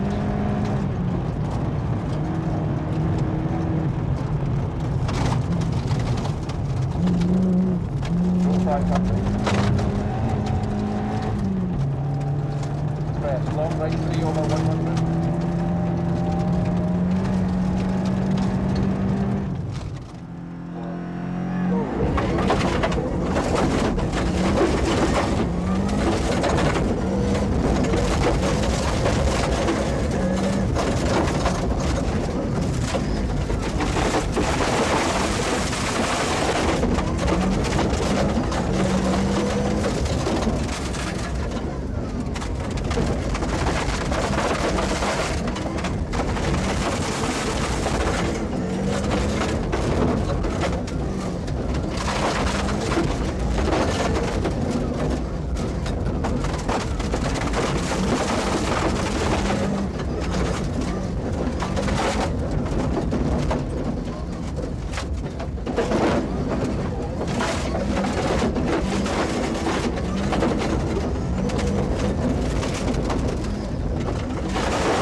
Right 8. And left 2 over crest. And right 6, 150. Caution, crest. Immediate left 6. Immediate left 6. 100. Right 5 and a bridge. Immediate left 5. And right 3 into left 8. Left 8. 100. Right 3, 100. Right 3, 50. Left 5. And left 3, 50. Left 3, 100. Left 3, 400. Don't cut it too sharp.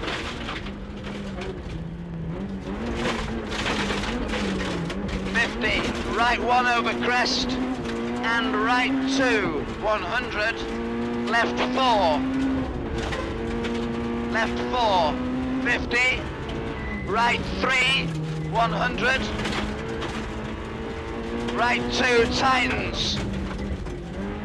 Tightens into left 2 and right 3. And crest. And another crest into right 2, 150. Left 2. Left 2 you're coming to. And right 2 over crest. Into left 2, very long, 100.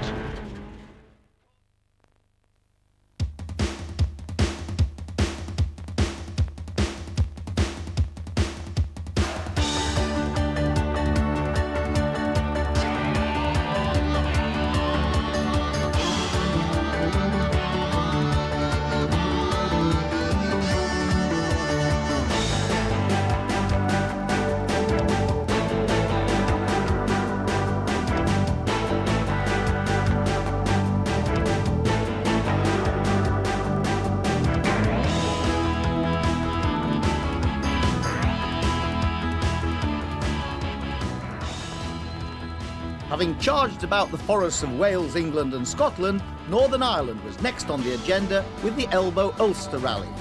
The Elbow? It's not a famous rally bend, but a Belfast nightclub. On this rally, we've lost the usual forests, for in Ulster, it's closed public roads, secured and controlled by no less than 1,500 local marshals, some of whom get their elbows in a twist. An enthusiastic and knowledgeable crowd gathers on most corners, keeping clear of the roads. There are, of course, always a few stragglers, sensibly following the official directions. At the halfway point in the Mobil 1 Top Gear Championship, Colin McRae has maximum points to lead from younger brother Alistair, with Trevor Smith and Louise Aitken-Walker hotly in pursuit.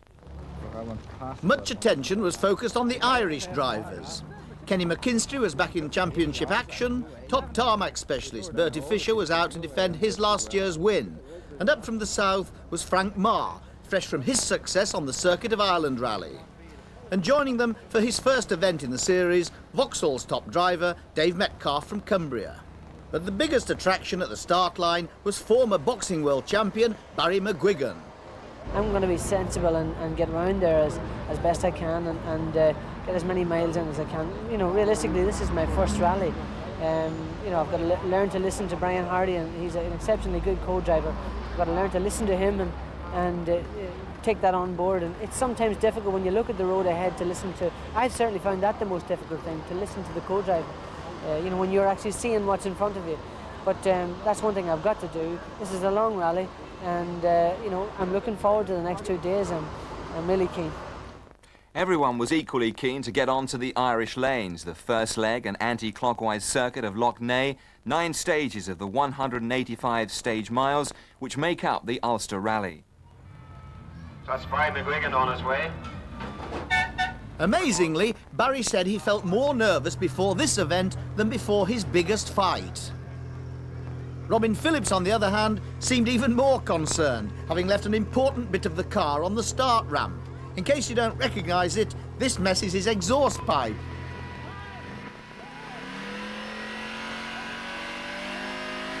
The first day's stages make up 1/3 of the mileage of the Ulster Rally, and they're very accessible for spectators.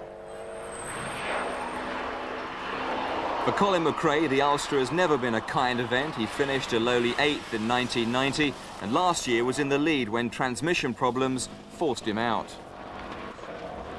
Unlike the Scottish, where he experimented with the semi-automatic gearbox, no chances were being taken in this event, notorious for pushing gearboxes to the limit.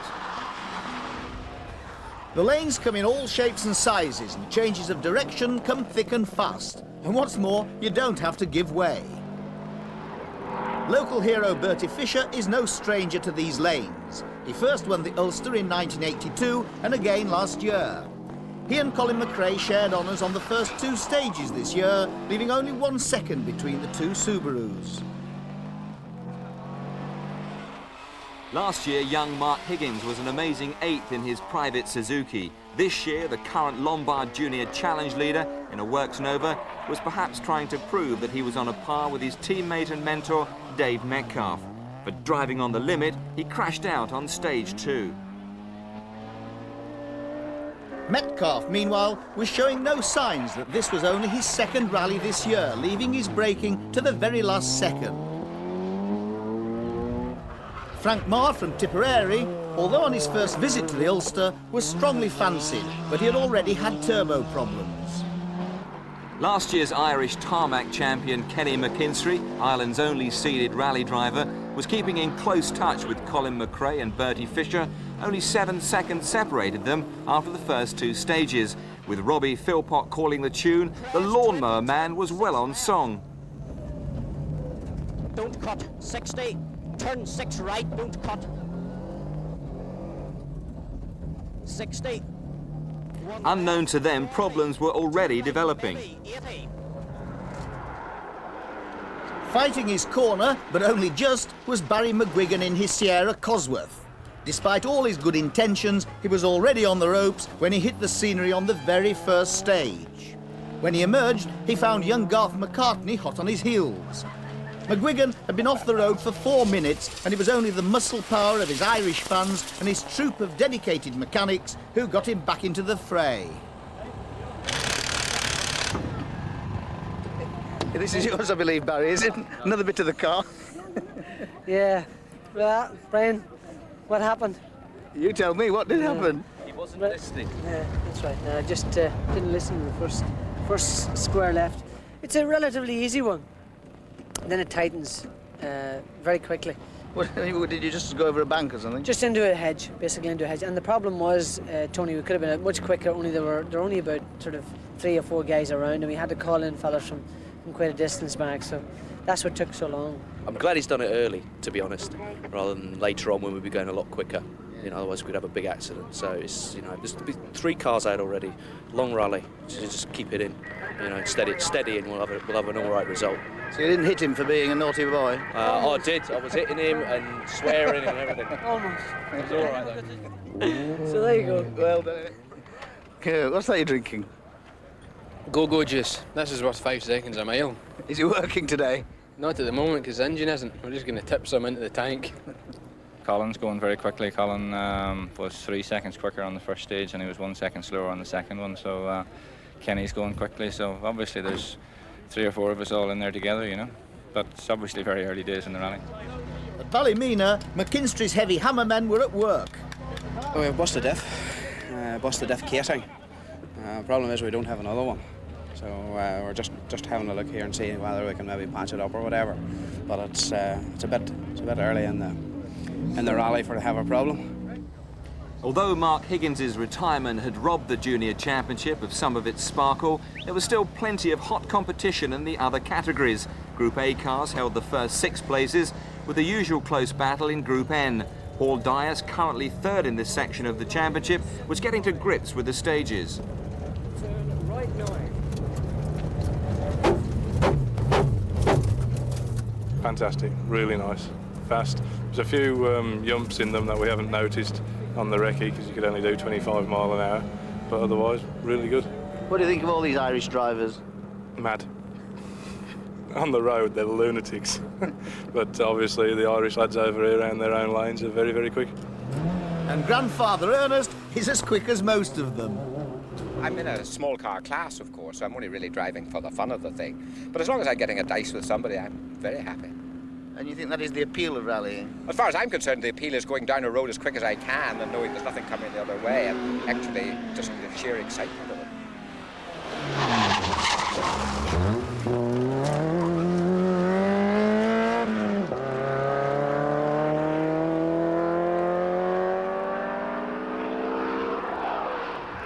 For the first time in this championship, Colin McRae and Derek Ringer are not having it all their own way. On 2 of the first 4 stages, Bertie Fisher actually set fastest times.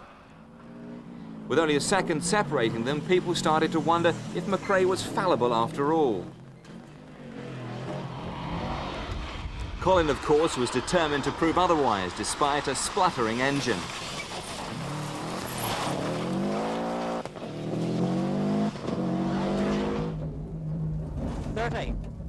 McKinstry's men had appeared to work miracles, and he was back in business. 1 left and 2 left, 60. Caution, bumps into 2 right, 150.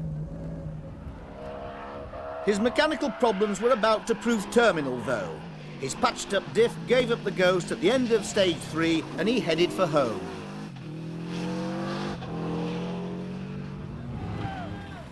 Round 3 was also the big KO for Barry McGuigan. He'd had another accident and with typical determination tried to carry on, but the damage was more serious than it looked, and the popular Irishman had to call it a day. Mixing it at the top of the field was the fastest forklift driver in Belfast, David Greer. Driving an old-style 2-wheel drive Cosworth, he was set to inherit McKinstry's 3rd place.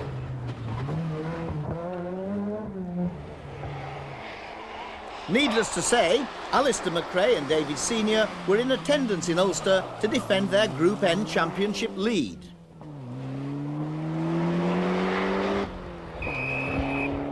Although not able to match the power of the Group A cars, Alistair was, nevertheless, proving his immense talent by rapidly climbing from 10th to 4th overall.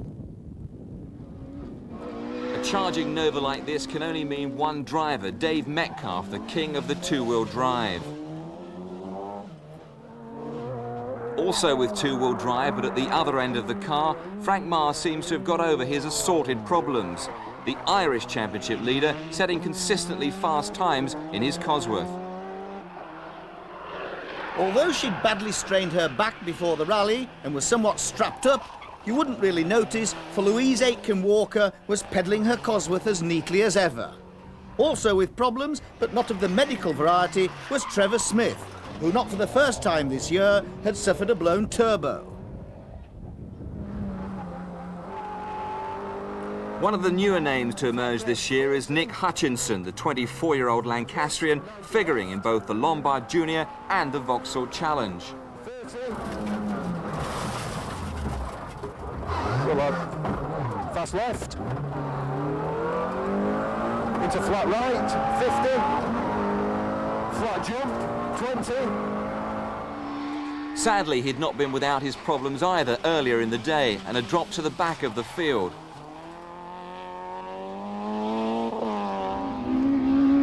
Making a much bigger mark among the juniors is Johnny Milner, driving a newly built lighter Peugeot 205.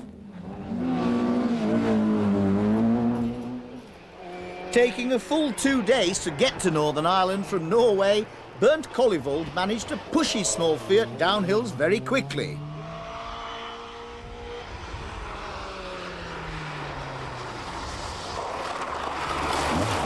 But not quite so quickly up them. And there's a husband and wife team, Mr. and Mrs. Cannell. One man who obviously doesn't mind his wife telling him where to go, and not from the back seat.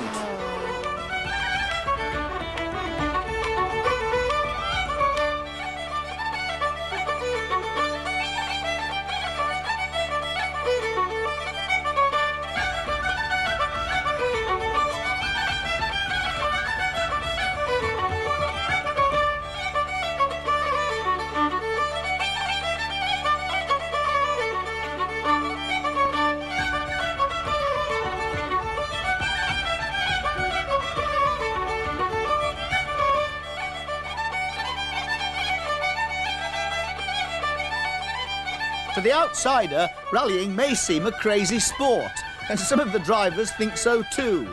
So why on earth do they do it? Oh, Lord only knows. Foolish game, isn't it? For sure. It's good fun. I don't know.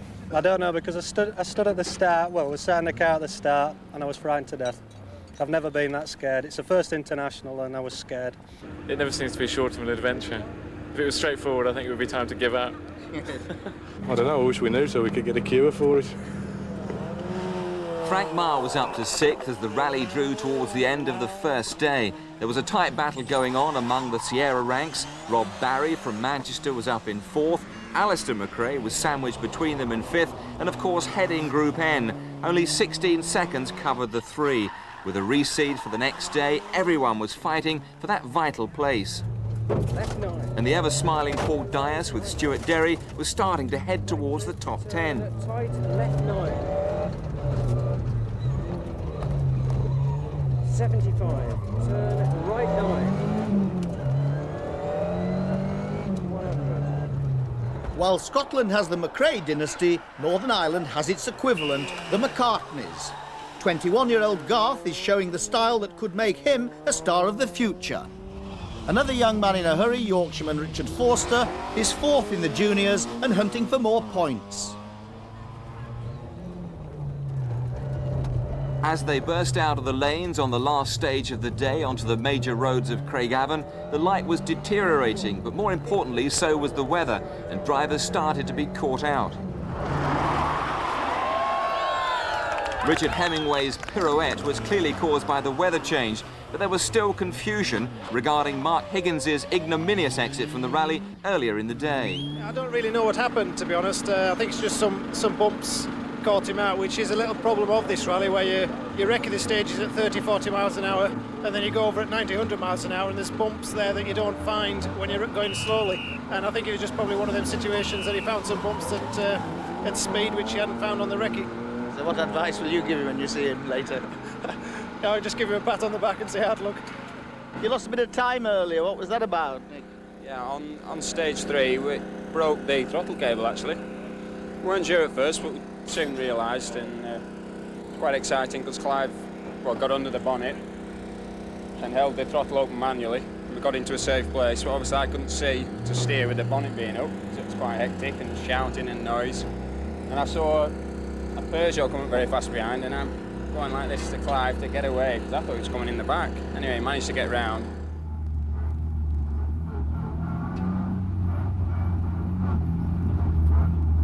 A co-driver's jobs are many and varied.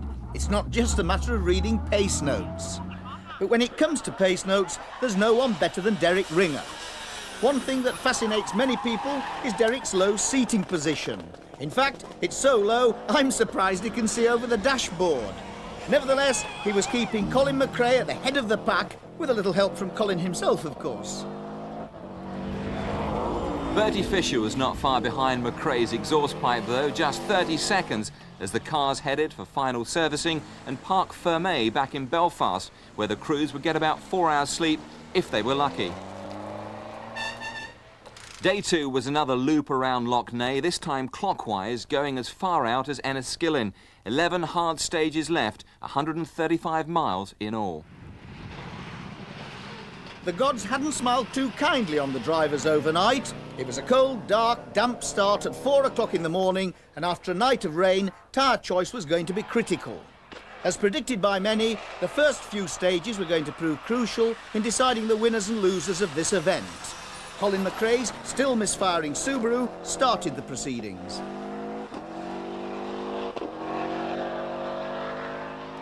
Hot on Colin's heels and determined to make up ground, Bertie Fisher was already showing battle scars from close encounters with the Irish scenery. By the end of this 8-mile stage, he was in desperate trouble. Have you just been off in there? Just at the very end there. What happened, Colin? He just skidded off a little bit, nothing too bad though. Things were starting to look grim for last year's winner.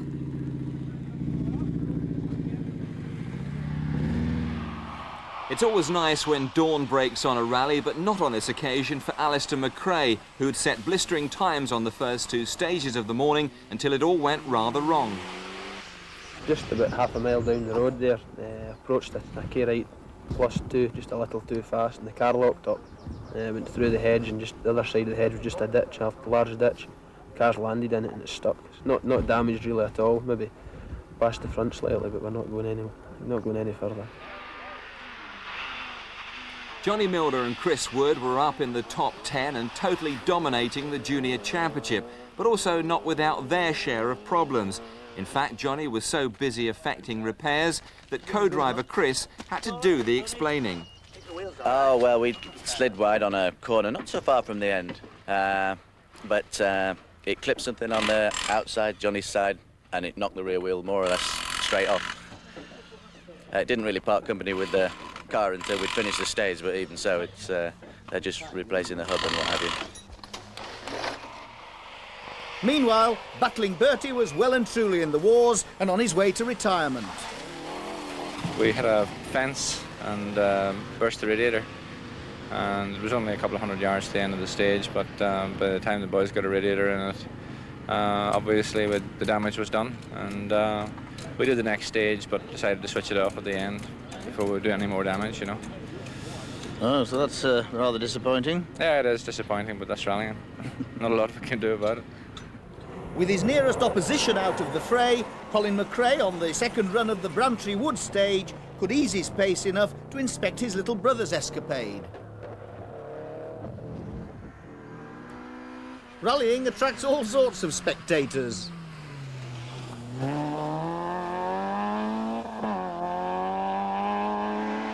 Including a few million people watching over your shoulder if you carry our onboard camera. Here, Nick Hutchinson, with all sorts of gear selection problems, was providing the entertainment. Into slight right tightens, 40 medium left, 70. Shit.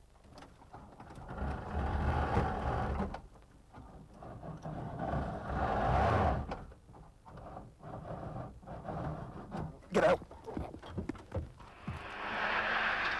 Trevor Smith, in his Group A Sierra, had got over his assorted problems and was back in the groove, climbing up the leaderboard and up to 8th. Metcalf, who's had his share of mechanical problems over the years, was having a good rally this time, up in 5th place in the Nova, but earlier in the day he came a little too close for comfort on this junction. Maybe a touch of the handbrake next time, Dave. Other Nova drivers had not been so fortunate, and Richard Forster was moments away from an undignified exit with engine failure.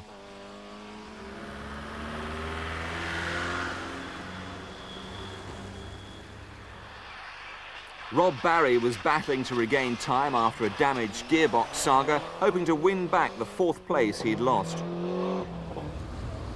Service points in Ireland are really something special. The entire main streets are turned into glorified garages. On this rally, much of the work is to do with tyres.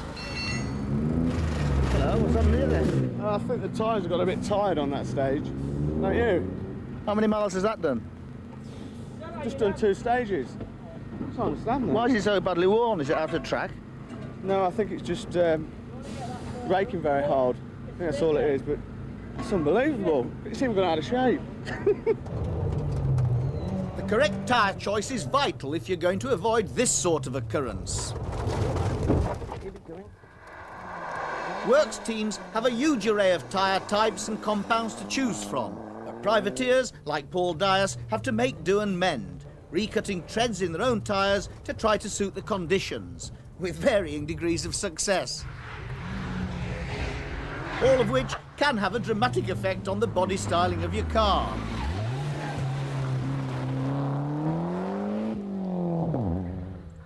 Trevor Cathers was having no such worries, and his Sierra was still unscathed, heading for 8th place overall.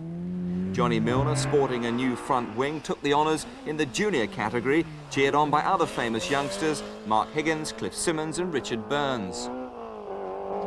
Back in rally action after his recent marriage, Robin Phillips was climbing the leaderboard and up to 5th before crashing out 2 stages from the end. Louise Aitken-Walker, in Ford's Group N Cosworth, moved up to 3rd place in the overall championship after finishing 6th in Ulster, 1 ahead of Trevor Smith, who now lies 2nd in his Group A version.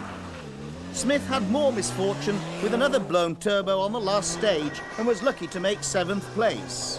Louise was now firmly in the lead of Group N and, thanks to Alistair McRae's retirement, now heads the Group N championship. At the end of the day, some fail and some succeed. Among those succeeding was Scott Bradshaw, winning his class by almost 2 minutes in his dancing Daihatsu. Winning his class by an amazing 9.5 minutes was championship regular Steve Wedgbury in his Skoda Favorit. And the galloping granddad Ernest McMillan also won his class in the tiny Suzuki Swift.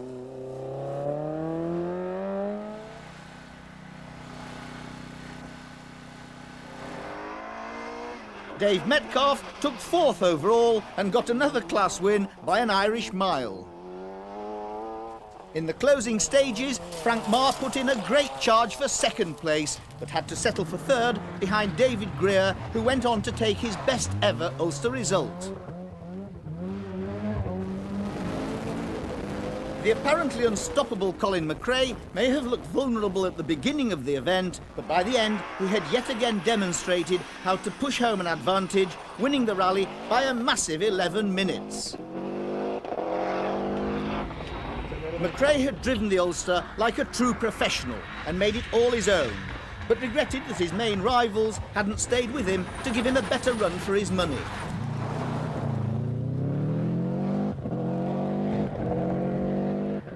For Colin McRae and Derek Ringer, this was their biggest ever winning margin in the championship. Two Irish drivers, David Greer and Frank Marr, filled the next places ahead of Dave Metcalf in his little Vauxhall Nova. In Group N, Louise Aitken-Walker and Swedish co-driver Tina Turner had a convincing win, their first in the championship. Local driver Trevor Cathers managed to hold off championship regular Paul Dias. In the Lombard Junior Challenge, Johnny Milner now has a commanding lead over the luckless Mark Higgins and Nick Hutchinson, who failed to score. And so it was yet more champagne for Colin McRae and Derek Ringer, who've proved that they're as good on tarmac as they are in the forests. The next round of the Mobil 1 Top Gear Championship is also on tarmac. It's the Manx International Rally and it holds the key to the championship. Into slight left, 40.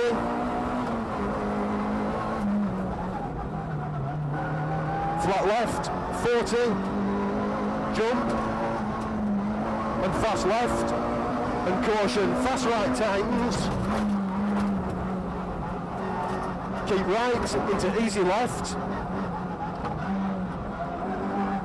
And flat right.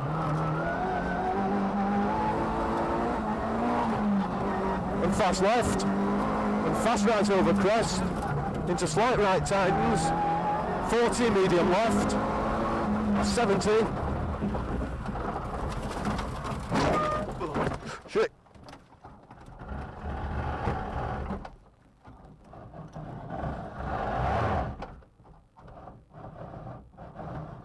Get out.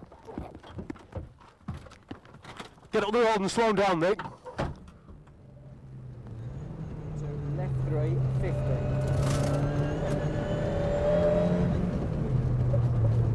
Left 2 long, 20, turn open hairpin right.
Competitors in the Mobil 1 Top Gear British Rally Championship took to the high seas for round 5 in the Isle of Man, famous the world over for its TT motorbike races.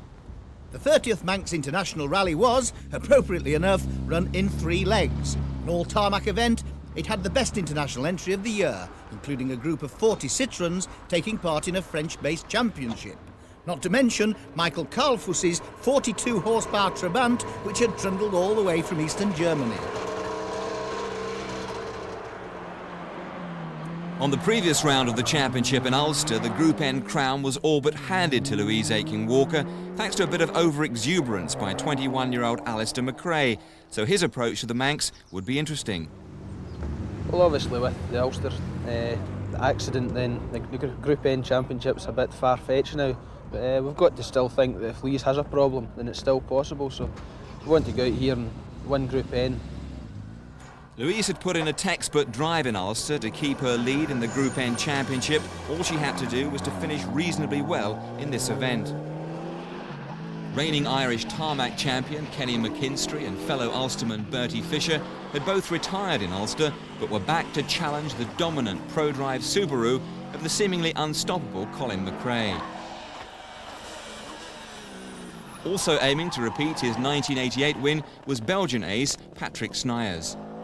We have a good chance. We don't need to have a problem with the car, but there are 3 Subarus and they're all very fast, especially Colin's car is very fast and he's a good driver. If you don't roll the car, it will be difficult to beat him. Despite the compact size of the Isle of Man, just 220 square miles, this is the longest round of the championship, with 250 stage miles. The route crisscrosses the island from its base in the capital Douglas. Despite suffering from a bout of flu, Colin McRae was in fine form after hitting the headlines on the recent World Championship Thousand Lakes Rally. There he'd finished 8th, despite numerous rolls which virtually demolished the car. But he'd made himself a star in Finland, the home of rallying. On the Manx, he was back with a semi-automatic gearbox, which fortunately can be used in manual mode. And the need arose on this junction when it found itself in neutral and caused him to overshoot.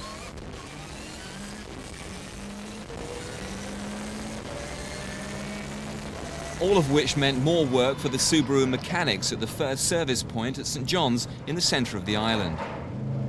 First 2 stages it was really good, but there's just been a small problem with it in the last stage, so they've taken it out just now just to play around with it and try and sort it out, and then we'll put it back in later. Must be all very confusing for you. It is a bit, going back and forward and listening to bass notes, so it's quite interesting.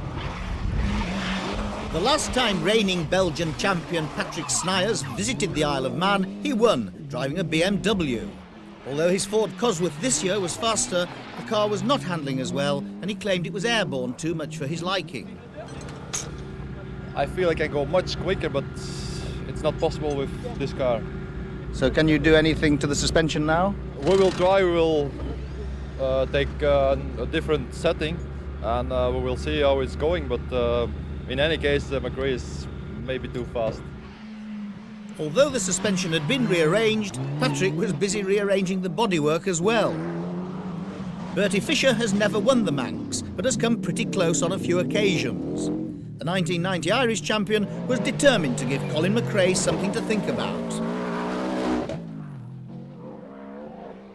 Like Bertie Fisher's, Kenny McKinstry's is a privately owned Subaru, so all the preparation for the event is down to him.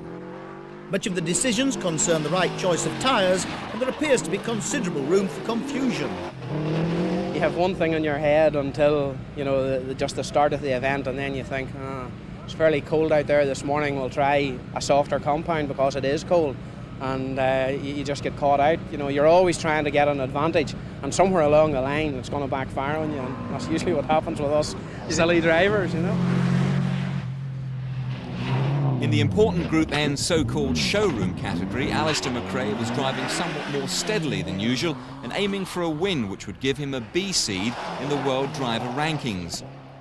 Already the proud possessor of a B seed, former World Ladies Rally champion Louise Aiken-Walker was taking it even more steadily, determined to avoid any trouble and maintain her championship lead. Everything seemed to be going according to plan. 100%. So far, so good. But no, we have Alistair in front of us, which was normal. But we're second to Alistair, so we're quite happy with that. Thanks to his World Championship exploits, Colin McRae holds a coveted A seed, one of only 2 Britons to do so. But he shows that even A seeds can get it wrong sometimes.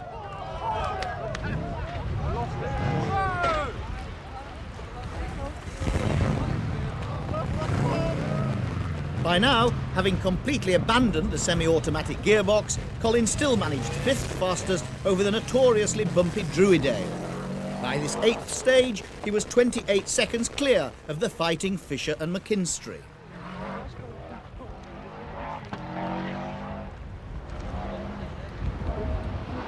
One of the best drives of the day was by the man in the delightful pink helmet, Dave Metcalf.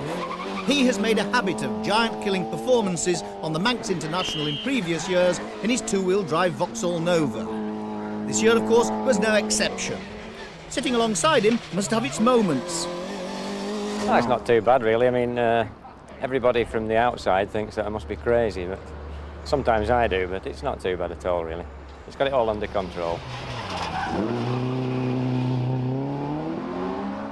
Johnny Milner was out for a steady drive in his Peugeot 205 and even had time to practice his reversing techniques on the way.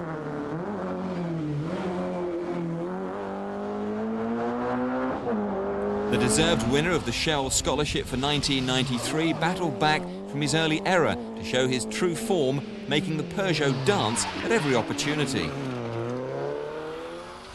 After his accident in Ulster, which not only dented his car but also his chance of junior championship honours, Mark Higgins was out to prove he was still a force to be reckoned with.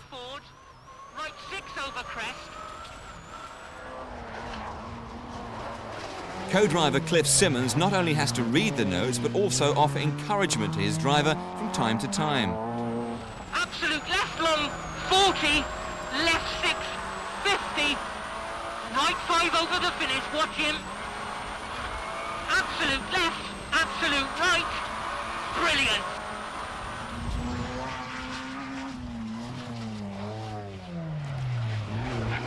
"21-year-old Mark, who lives in Onken near Douglas, was virtually driving in his own back garden on this event, which must be something of an advantage. But he wasn't the only member of the Higgins family out for a drive through the Manx country lanes. Father and mother, Tony and Christina, were also there driving their Volkswagen Golf GTI, so there must be some rivalry in the family. Well, we're always jibing at each other, and they know more than I do now. I think Mark's taken after his dad. Yeah, he's definitely taken after his dad. But I think we're getting not too many more years left now. We thought this might be the one year where we could all do it together. And I think we'd have to start selling cars and things off to keep these boys going. Boys, did she say? Yes, because young 19-year-old David was there competing in his first major rally.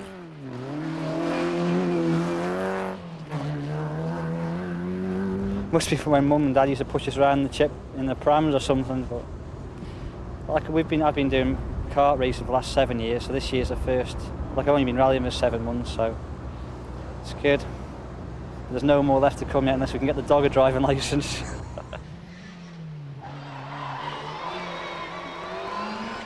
At the other end of the scale, 45-year-old Trevor Smith from Oxfordshire was also driving in his first Manx International Rally, assisted as usual by co-driver Roger Jones. Over crest, 100, post 3 left, and 2 left opening, 100, crest, dip, flat crest, 50, flat crest, 100, 2 left, flat crest 100, 1 left and crest 2 right.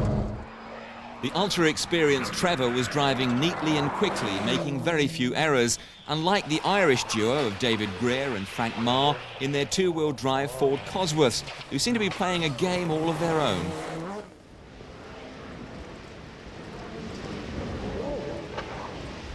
Greer performed all sorts of heroics but went out with engine trouble later on, and Marr appeared in grave danger of following in his footsteps.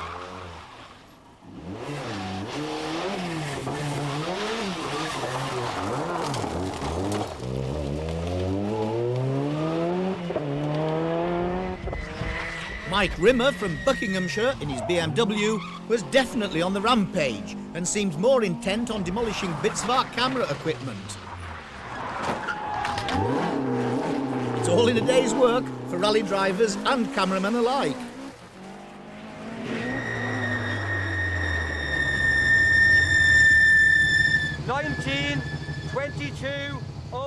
We had a shock absorber go earlier on, which just created a great big cloud of smoke. And we had a gearbox change after having stopped within the last stage for a minute. And we destroyed one of your tripods. Oh, thank you very much. Send us a bill.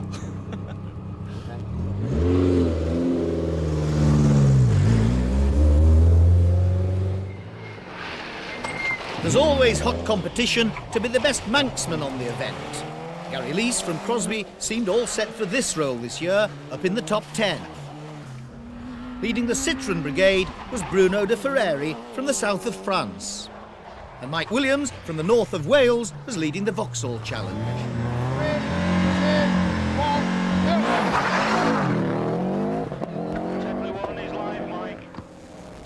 Halfway through the first day, Colin McRae and Derek Ringer in the Subaru were well in command, with a 30-second lead over Bertie Fisher and Kenny McKinstry, themselves just seconds apart.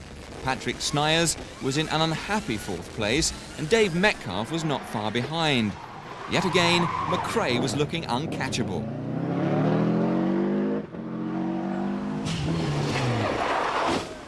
Patrick Snyers was still in the wars, modifying his car at every turn and losing time to boot, making the Sierra sound more like the Trabant.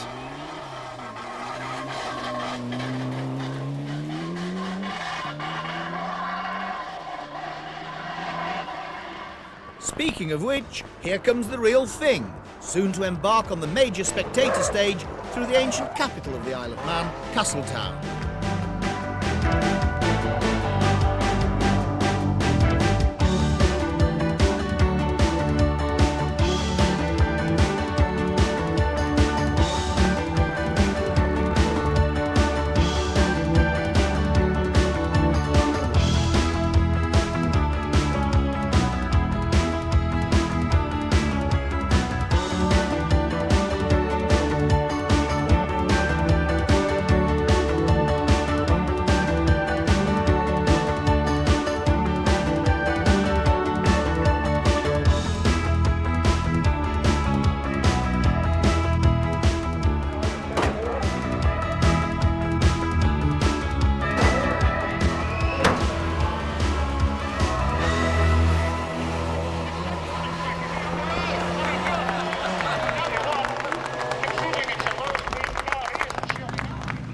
There were still 6 more stages after Castletown that evening, with a stop in St John's for the cars to be fettled, as they say in rallying. Among those, Gary Lees, who, would you believe, was not using pace notes, just driving the stages from memory, and boy, do you need a good memory. Mark Higgins also knows the roads like the back of his hand, but likes a little help from his friend in the next seat. Right 4, left 4. 30, left 5, and left 4.5. Right 5 over crest, 30, left 5. On stage 18, the unthinkable happened. Colin McRae lost the lead of the event to Bertie Fisher. How could Bertie get ahead of Colin and be the first person to beat him on the leaderboard all year? Was Colin off the pace? Not to mention off the road.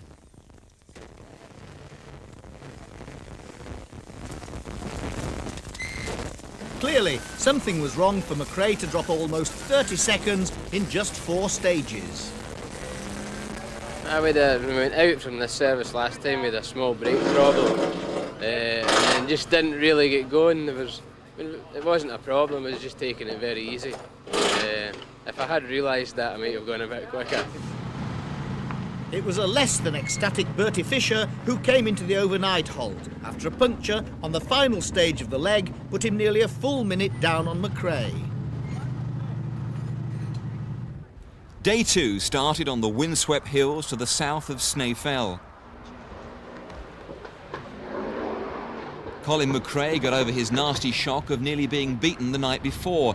He was back stamping his authority on the proceedings, and on the first 2 stages alone, he took 23 seconds off his nearest challenger. The roads in the north of the island are wider and more open and totally suit the driving style of the youngest ever British champion, now looking set to clinch the title again on this event. Kenny McKinstry was complaining that it was taking a long time to warm up his tyres and he was losing time, not only to McRae but also to Bertie Fisher, who was keeping his Irish Championship hopes alive, as well as keeping an eye on Colin McRae, just in case. For the luckless Sniers, it was far from a good morning. The outside of the Ford was again shipshape, but the same could not be said for what was under the bonnet. Very soon, Patrick was back in his hotel before heading home to Belgium. Well, not the best rally for you, this one. No, this was not my rally. We had really bad luck, and from the beginning it was not working like I wanted. And now today we broke the engine. Mechanical problems are always rife in rallying, and Mark Higgins had already had a new gearbox and differential fitted. He was shortly to need a new front wing.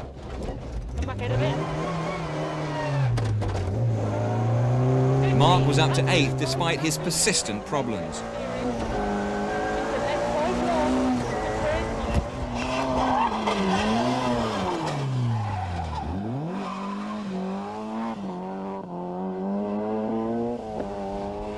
Vauxhall Novas are a commentator's nightmare. They all look alike. This particular model is the Yorkshire version of Richard Forster, who admitted rallies on roads weren't really his cup of tea. Much prefer the Forest. It comes much more naturally to me. Tarmac, you've got to be much more committed. It sounds silly, but the car stops a lot quicker on gravel. Johnny Milner was still protecting his lead in the Lombard Junior Challenge. He said he was taking it easy, but he was up to 12th place. Despite making it all look rather easy, McRae was still posting fastest times with monotonous regularity. It must be difficult to motivate yourself. In World Championship, you get hyped up a bit more. There's a lot more adrenaline flow. You approach, or I have been approaching the British Championship a lot more relaxed and not worrying about anything. Well, from my point of view, obviously doing it as an amateur or as a privateer, we don't expect to come and beat Colin. If we beat him, we've been lucky, I think, So we try to be the best of the rest. Well, I'm trying to motivate myself to keep in front of all these young whippersnappers. That's really what the plan is, and they're really going quite well today, and I'm just trying to go as fast as I can to make sure that I can hold my position and certainly hold the position in the championship. As the second leg of the Manx International drew to a close, 68 cars of the original 100 were still running, including local drivers Nigel Cannell and Gary Leese, who had been charging hard all day and was rewarded with the 4th fastest time on the final stage of the day. You wouldn't think it here. That was a good time, wasn't it? Excellent. I tried very, very hard on that. Very hard. Happy to spin on the first hairpin as well. Thoroughly enjoyed it. This is more like it. Back in the Group N department, Alistair McRae and David Senior were maintaining a 2-minute lead. Louise Aitken-Walker and Tina Turner were in second place and content to maintain their consistent pace. Unlike Formula One racing, where you try to get rid of your opponents if you can, rallying is a little more gentlemanly. When Mark Higgins turned the corner to find some damsels in distress with a broken gearbox, he gave Louise and Tina a helping shove to the end of the stage.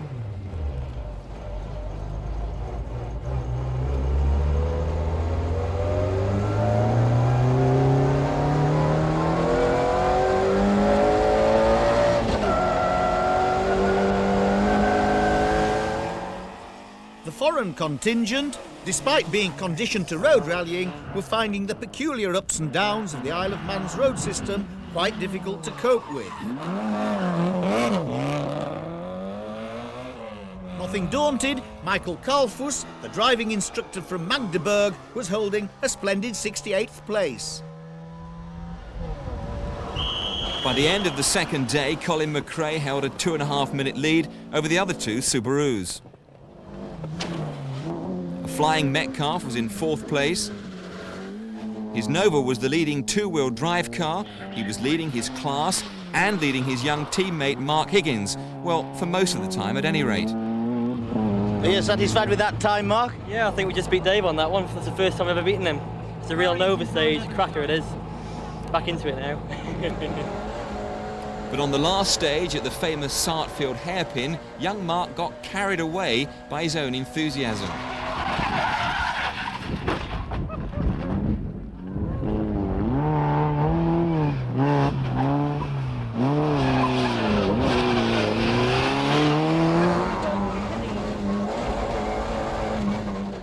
So all that remained at the end of day 2 was for someone else to pick up the pieces.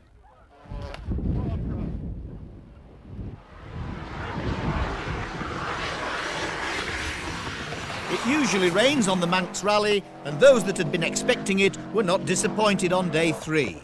This obviously gave the four-wheel drive cars an advantage, and the Subarus of Colin McRae, Bertie Fisher and Kenny McKinstry consolidated their positions at the head of the field. Although Fisher had a scare on the last morning with a turbo seizure, the 2 minutes he lost were not enough to rob him of 2nd place. McKinstry was still setting 3rd fastest times all over the place, and despite a broken rear suspension unit, he held 3rd place, his best ever finish on the Manx. Gerhard Mertz from Germany finished 26th overall, but that was enough to win his class. Frenchman Francis Leroy of the Citroën Ensemble took another class win in Group A. Denmark took Class N3 with the Peugeot 309, driven by Tim Svanholt and Henrik Vestergaard. Don Bailey and Geraldine McBride had never met before the rally, but finished 24th overall in the spotty Sierra. David Higgins and Michael Pack in the Peugeot made it to the finish in 19th place, despite crashing off the road and driving down a river at one point. Johnny Milner demonstrated the camaraderie that exists in rallying by giving them a helping hand at a frantic service point. 50, crossroads, keep right, careful. Trevor Smith and Roger Jones in the Sierra Cosworth retained their 2nd place in the championship despite their almost obligatory turbo problems, which called for rapid cooling measures on the last day. Smith's problem helped Gary Leese and Pauline Taylor up to a fine 6th place overall, Gary achieving his ambition of being the best local driver on this event. Poortown Ford presented no hazard for 4th placed Dave Metcalf. Alistair McRae was happily in 7th place and leading Group N in the Shell Scholarship Sierra. But the Group N Championship leader, Louise Aitken-Walker, found herself with problems just 2 stages from the end. Yet another gearbox was fitted, together with a new clutch, but this gearbox seized, and Louise and Tina frustratingly retired 2 miles from the end of the very last stage. Just we lost the drive, and unfortunately it just wouldn't go. But that's rallying, you know, so never mind, we'll live to fight another day.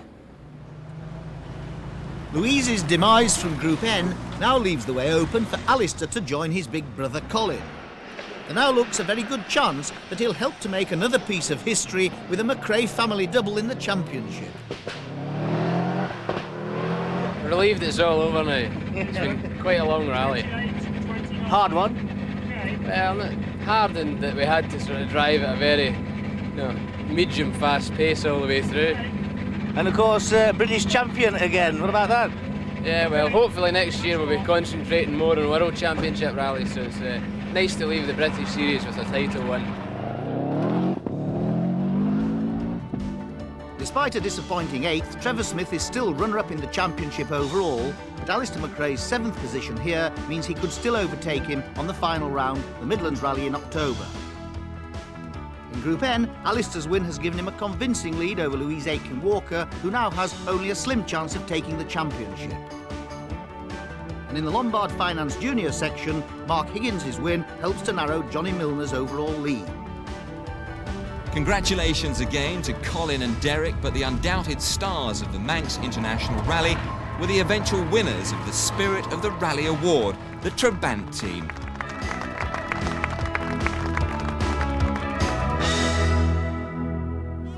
Right 3 on bump, right 3.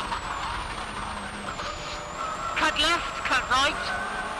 Left 4 long to right 3.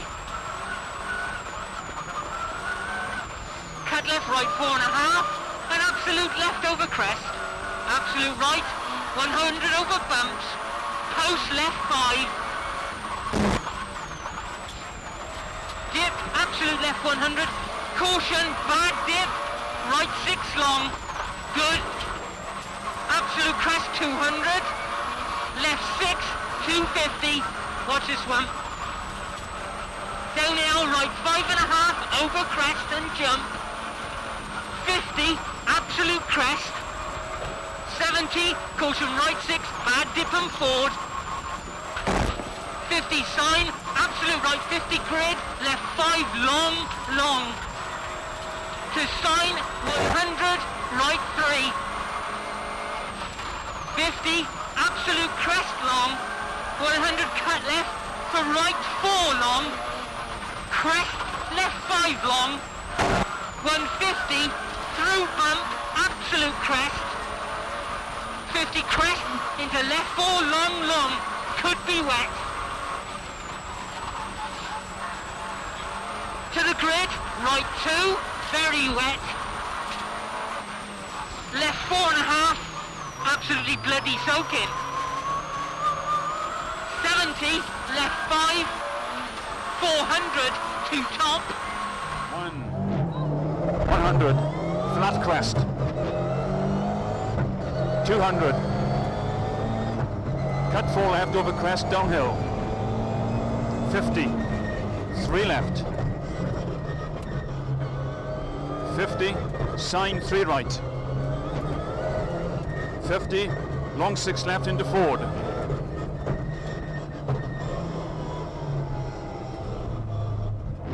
1 right uphill, 50, crest into house 2 right. 50, white house 3 right, and crest 3 right, into 6 left. Crest into 90 left. 80. 2 right and 2 right. Into wall 3 right. 50, 4 right. 50, bump 1 right. Into care 90 left over bridge. And 90 left. 50.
LNX Midland Rally, the 6th and final round of the Mobil 1 Top Gear British Rally Championship, started from Weston Park near Telford. There was really only one big question at the Saturday evening start. Would Colin McRae win again and put his name in the record books, 6 in a row and a bonus mark? McRae had already taken the driver's title, but here, in Tommy Mäkinen from Finland in the Works Nissan, was someone who could really give him a run for his money. Tommy Mäkinen, number 2, getting away. Louise Aiken-Walker's demise on the previous round meant that Alistair McRae was odds-on favourite to win the Group N Championship, unless he did something silly. Added to this, just before the rally, Louise announced that this was to be her last event. Among the Lombard Junior challengers, Mark Higgins could also only watch and wait for Johnny Milner to slip up. And there was the added bonus of Dave Metcalf being allowed out in Vauxhall's brand new toy, the 2-litre, two-wheel drive Astra, a World Rally debut. The LNX Midland Rally is organised by the Wolverhampton and South Staffordshire Car Club, and so starts and finishes in the Midlands. But all of the forest action takes place in Wales. After 2 stages at Weston Park, the event restarts at Newtown for the meat of the rally, through some of the most famous forests in British rallying, Haffron, Dovey and Diffnan, before returning to Telford for the finish. With most of the rally being run in the dark, Tommy Mäkinen's car, the Sunny, was somewhat inappropriately named. On the first run through Weston, it was misfiring badly, but on the second, it had been cured and he was 9 seconds quicker. Flat left, flat right, turn. Colin McRae, however, had no such problems, with Derek Ringer reading the slightly unfamiliar pace notes provided by the organisers. 30, turn key right minus, through gate. With the championship in the bag, Subaru had entered Colin on this rally as a tyre testing exercise, with the forthcoming Lombard RAC very much in mind. Nevertheless, McRae and Mäkinen were tying on time after their 2 runs at Weston Park. The scene looked set for a 2-horse race in the forests proper. Easy left. Leading the rest of the hunt was Trevor Smith with Roger Jones in their Group A Klaus Haller Sierra.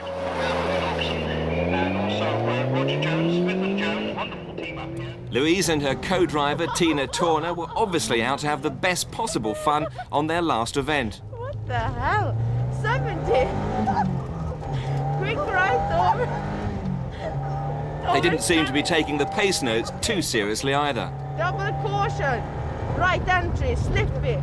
Yeah, this is over 50. Right entry, slippy, turn 90 right. Oh, look at this one! It's unbelievable! I'm just sure I'm not going to drive the last station is. Long quick left and right, into square, left, post. Into Ford.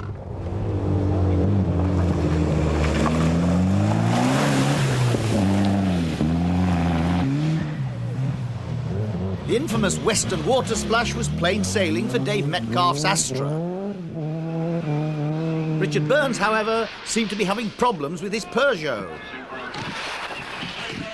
Absolutely lost it. I think we're all okay. That is the reason they have you out of the way. That car was... It's surprising what some folk will do to get on television.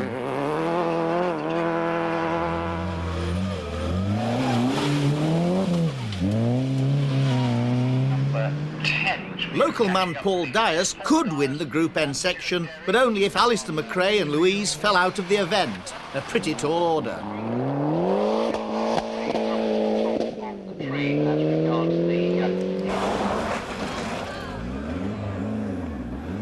Richard Hemingway and Graham Whittaker's Sierra seemed reluctant to follow the route too precisely. Steve Wedgbury has been a regular contender all year. His Skoda well on target for a championship class win. After Weston Park, there was service in Telford, then a few hours sleep in hotels, cars, or whatever the budget allowed. Metcalf had had a heart-stopping moment at Weston when a brake pipe sheared, but still seemed able to see the funny side of it. Despite his earlier misdemeanours, Richard Burns was still smiling. We were just trying some new brakes on the car because we're really here just to test and develop a few different things for next year. And they locked up as we came into the corner, and it was just a little bit more slippery than I thought. Went straight off and into the scenery. You very nearly went into our cameraman. Oh, they were very quick at getting out of the way.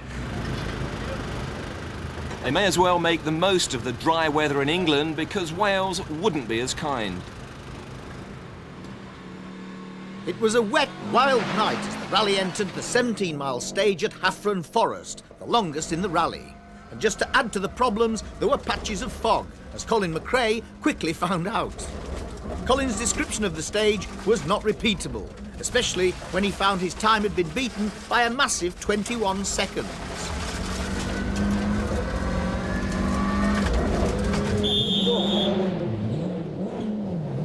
The man who delivered this nasty shock to McRae's system was Mackinnon. However, on the following stage, McRae took 18 of those seconds back. Despite the conditions and the unearthly hour of 2 o'clock in the morning, spectators galore filled the forests. Quick left, 20, get right. The dulcet tones of Ian Grinrod were guiding Dave Metcalf's new Astra into the night. Amazingly, they were up in 3rd place overall. Flat right, 20, absolute left, 50.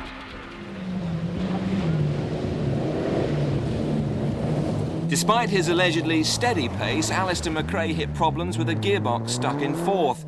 He was, however, lucky. It happened right at the end of this forest stage and service was close at hand. This must have dented his confidence somewhat. Happy with myself, but the car's broken the gearbox in the last stage there. We haven't really dropped any time in the stage, but the boys are going to have to change the box now to keep us going. And have you got plenty of time for that? Well, we've got 20 minutes here and they can do the box in sort of 15, so it shouldn't be a problem. What are you doing? The gearbox seems to be the Achilles heel of the Group N Sierra, and all the leading contenders in this championship have suffered in this direction at one time or another. Alistair in the Shell Scholarship car is fortunate to have the backup of a big team of dedicated mechanics who seem able to perform miracles in any weather. Other teams are not so fortunate, but they all have to take it in their stride come hell or high water. But the weather is only part of their worries. It's very wet and it gets a bit oily too. Do you ever wonder why you do it? A lot of the time, this time of night I do, yes. Into turn, tight hairpin left. Johnny Milner, with his eyes on the prize of the Junior Championship, was going steadily and had Richard Burns in another Peugeot following him to lend assistance should the need arise, which was highly unlikely at this pedestrian pace in the pitch-black conditions.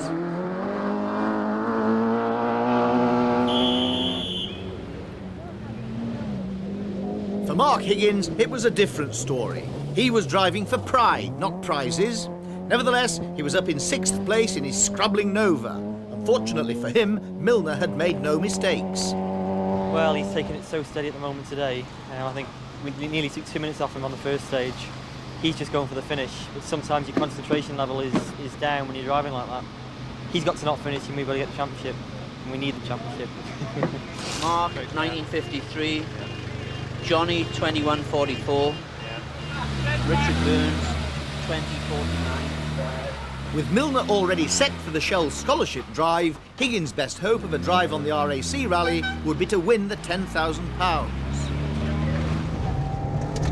Flat left 20, absolute right, turn, tight hairpin left. Back in the car of Louise Aitken-Walker and Tina Turner, the humour seemed to have evaporated a little, probably because it was 5 o'clock in the morning. 50, 90 right.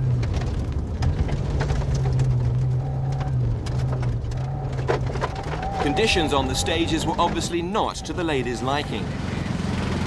Oh, it's really wet, miserable, pouring rain and mist. Can't see a thing. So you're glad you're turning your back on the sport? Well, when I look at these stages, yeah, I am. But, oh no, it's just really bad conditions, bad weather conditions. But that's rallying, I suppose. It's never changed in 14 years. Yeah.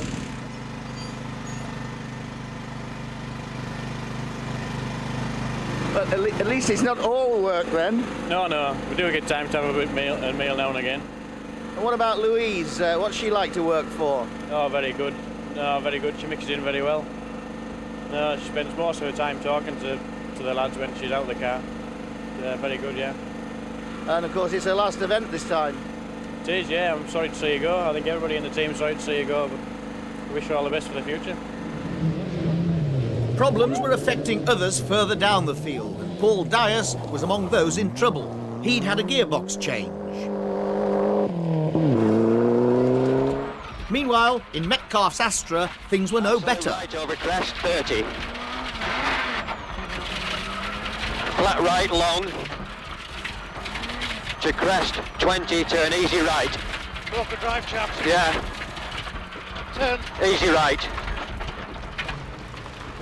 Back at the Vauxhall camp, the mechanics were unaware of what was going on in the woods.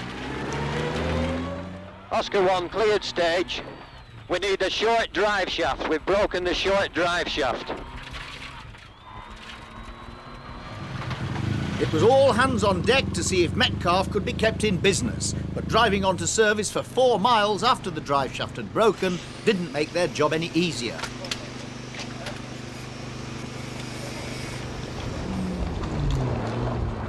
The rally was part of the Peugeot Challenge, and Brendan Creeley was happy to be keeping his lead in this section. Colin McRae's Subaru was showing signs that he was pushing hard to keep on terms with the fast Finn Mackinnon. The last couple of stages have been a bit nicer to drive on. This morning was terrible. It was foggy, rainy and really slippy. I suppose typical RAC conditions. Exactly. Is this going to be good practice for the RAC? Yeah, it's good for me just to drive the car in these conditions, and for the tyres. We're doing quite a good tyre test today. And of course these are the same sort of stages. Yeah, so I mean it's perfect. But you've got a bit of competition today though from Tommy Mackinnon. Yeah, it makes a change. We've had it all our own way in the championship this year. It's nice to have someone that goes a bit quicker than you. It's been very tight. I think we are 5 seconds front of him now, and I think it's very, very tight. While the Nissan mechanics had things under control, the Vauxhall boys were fighting a losing battle because the flailing drive shaft had proved terminal. A little bit disappointing, to be honest, but disappointing in one sense and encouraging in another. The car's worked well, and it's something really silly that's put us out in the end, but you know, it's quite promising with the car. The other part of the Vauxhall troop were busy changing a cam belt on Mark Higgins' Nova. Time was running out. There wasn't too much that Mark could do to assist the operation. Younger brother David was having some slight modifications made to his car. The last stage, I came around and hit a log pile. On the same stage this morning, I spun it and lost 40 seconds.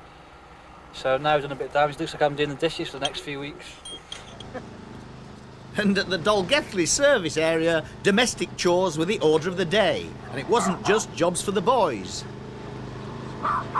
Hello. I needn't ask. I needn't ask what your job is on this team. No, I'm washing today, unfortunately.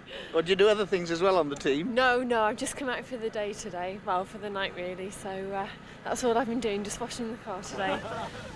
Then there was Meals on Wheels. Hello.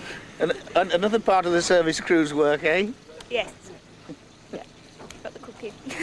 So this is your only job, is it? Not quite. Clean the car off as well. It looks to me as though you could do with a mechanic's attention on your kettle. That was me. I drove over it.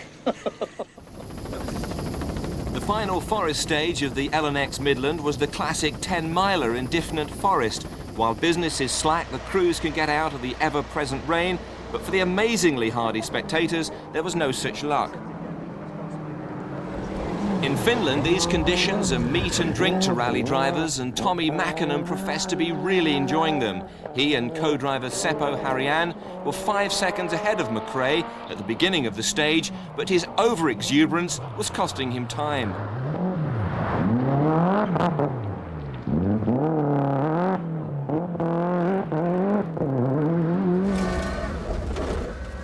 Colin McRae had by now decided his tyre testing was over, and he and Derek Ringer were going for gold. Colin has never won this rally, and he was determined to get his name on the trophy. It had been 12 years since it had been in the McRae household, and then it belonged to Father Jimmy, who won this event in a Vauxhall Chevette. But Mackinnon wasn't prepared to let the trophy go without a fight. As the cars headed out of Wales, the winner of this rally was far from certain. It depends what Tommy's time is here. I mean, if he's quicker in there, then I don't think so. As it turned out, he wasn't, and Colin was now only 3 seconds adrift because of Mackinnon's antics. It was very nice. Very nice. I spun, and then I had to reverse twice, and I lost the time. Trevor Smith, who'd had his share of problems during the year, was having a great run this time, and he and Alistair McRae were battling it out for third place. Alistair, in his Group N car, had left his gearbox problems behind, but there was no way he could match the speed of Smith and Jones in their Group A version.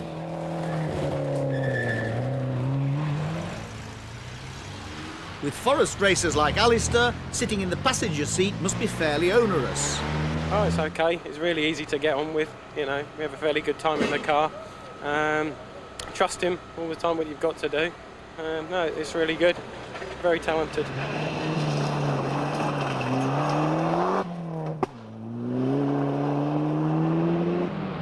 Louise Aitken-Walker was now rapidly reaching the end of her remarkable rallying career.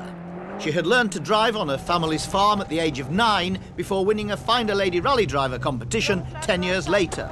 She was the first woman to win a British national rally, became European, then ladies champion of the world, and this year was awarded the MBE. Her retirement must have dominated the conversation in the car. For sure, we've been talking about this all day, and all the chats and all the jokes and all the singing and the stories. We for sure have to take up historical rallies in the future. Someone at the very beginning of his career, young Mark Higgins, with usual partner Cliff Simmons, was up in a fine 5th place, but resigned to losing the junior challenge to Johnny Milner, who finished every rally in the championship this year. Quick right over crest. 70. Consistency had really paid off for Johnny and co-driver Chris Wood, who've adapted very well to the varying conditions on each round and even each stage. Different to all the other ones, that it's all very, it's like fresh grass and fresh mud and everything, and it's probably one of the most slippiest and most taxing, I would say. I'd say if we can get to the end of these last 2 stages, get through Western Park, we've cracked it. And he still had Richard Burns there, just in case he needed a helping hand.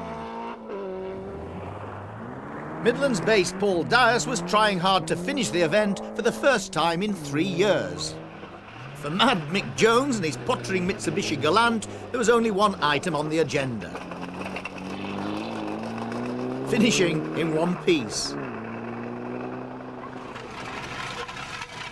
As ever, Mick saw the funny side of it. Flat out, man. Yeah, I was going to be third fastest through here, coming hell or high water, and tyres come off the rim. Getting under Richard Forster's feet was another vehicle looking rather second-hand, the Peugeot 205 of Nick Elliott. Hello. What's been happening here? We've had a little bit of a problem. Fortunately, we rolled it on that stage. We hit a big rock on the inside of the corner, it just flipped it straight over. We landed on the wheel, spun it back round, and they chucked the towing cars back through the windows. We drove out. We lost about a minute in total.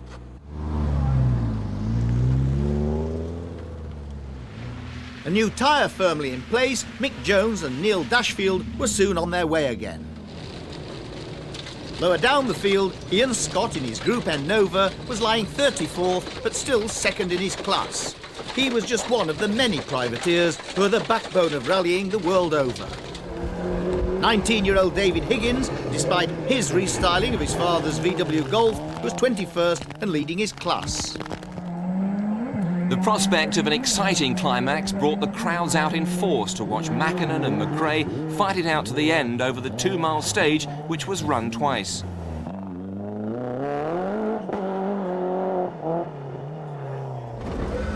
Over the first run, McRae was 2 seconds quicker than Mackinnon, so as they went in for their second run, the Finn led by just 1 second. Johnny Milner in the Peugeot was still running 7th overall and holding on to his junior challenge lead, much to the annoyance of Mark Higgins, who knew that his one mistake in Ulster had cost him dearly.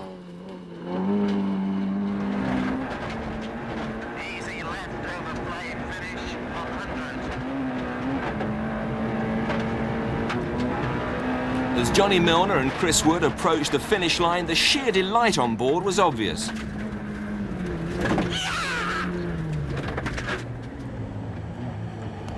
Louise Aitken-Walker yet again demonstrated her consistency to finish 6th. Her one misfortune on the Isle of Man lost her the Group N championship to Alistair McRae, whose speed throughout the season had been most impressive. He went on to finish 4th overall here on this event. Trevor Smith has been one of the most popular drivers in the series, and his 3rd place on this rally was an excellent result for the 44-year-old engineer from Burford in Oxfordshire. I thoroughly enjoyed the championship. The first time in the championship to finish 2nd overall, it really couldn't be better for me. Brendan Creeley won the Peugeot Challenge and a works drive on the Lombard RAC, and Mike Williams won Vauxhall's season-long challenge by just half a point. Stephen Green in his hired Nova managed a superb 9th place overall. And Steve Wedgbury on his home event easily secured yet another class win. Manx driver Scott Bradshaw took class N3. Ladies and gentlemen, I'll let you know, all the bodywork's a bit bent on his first run through the park in his battered Peugeot, Nick Elliott gave the car more of a pounding and a puncture, while Tommy Mackinnon on his 2nd run was breathing down his neck and had to overtake the Peugeot. Mackinnon certainly felt this delay robbed him of a win.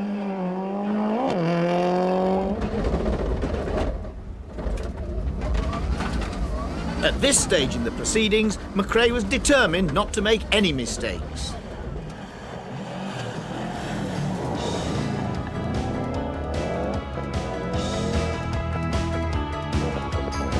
So Colin McRae and Derek Ringer just managed to sneak into 1st place on this final event by 2 seconds from a disappointed Mackinnon. But the gap between the top 2 and the rest was nearly 8 minutes. 5th place for Mark Higgins was his best result to date, and a good 8th for Mick Jones in the Gallant, despite that involuntary tyre change.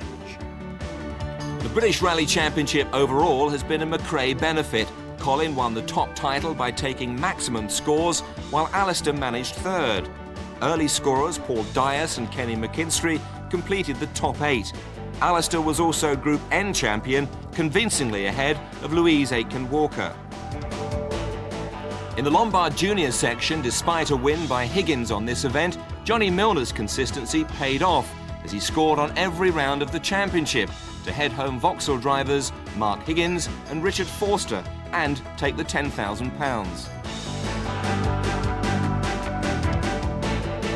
1992, an astonishing year for Colin McRae, Derek Ringer and Subaru. Fastest in 92 of the 112 stages of the British Championship. It must bode well for their world hopes next year.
tightens easy left.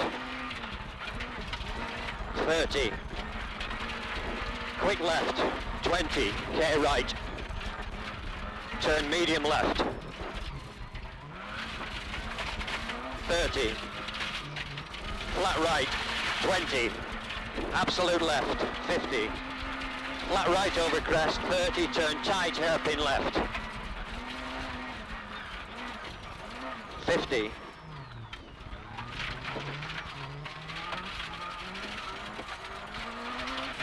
Flat left 20. Flat right 50. Easy right. Into flat right over 100. Tightens, turn hairpin right. 20. Quick left, long through logs, over 200.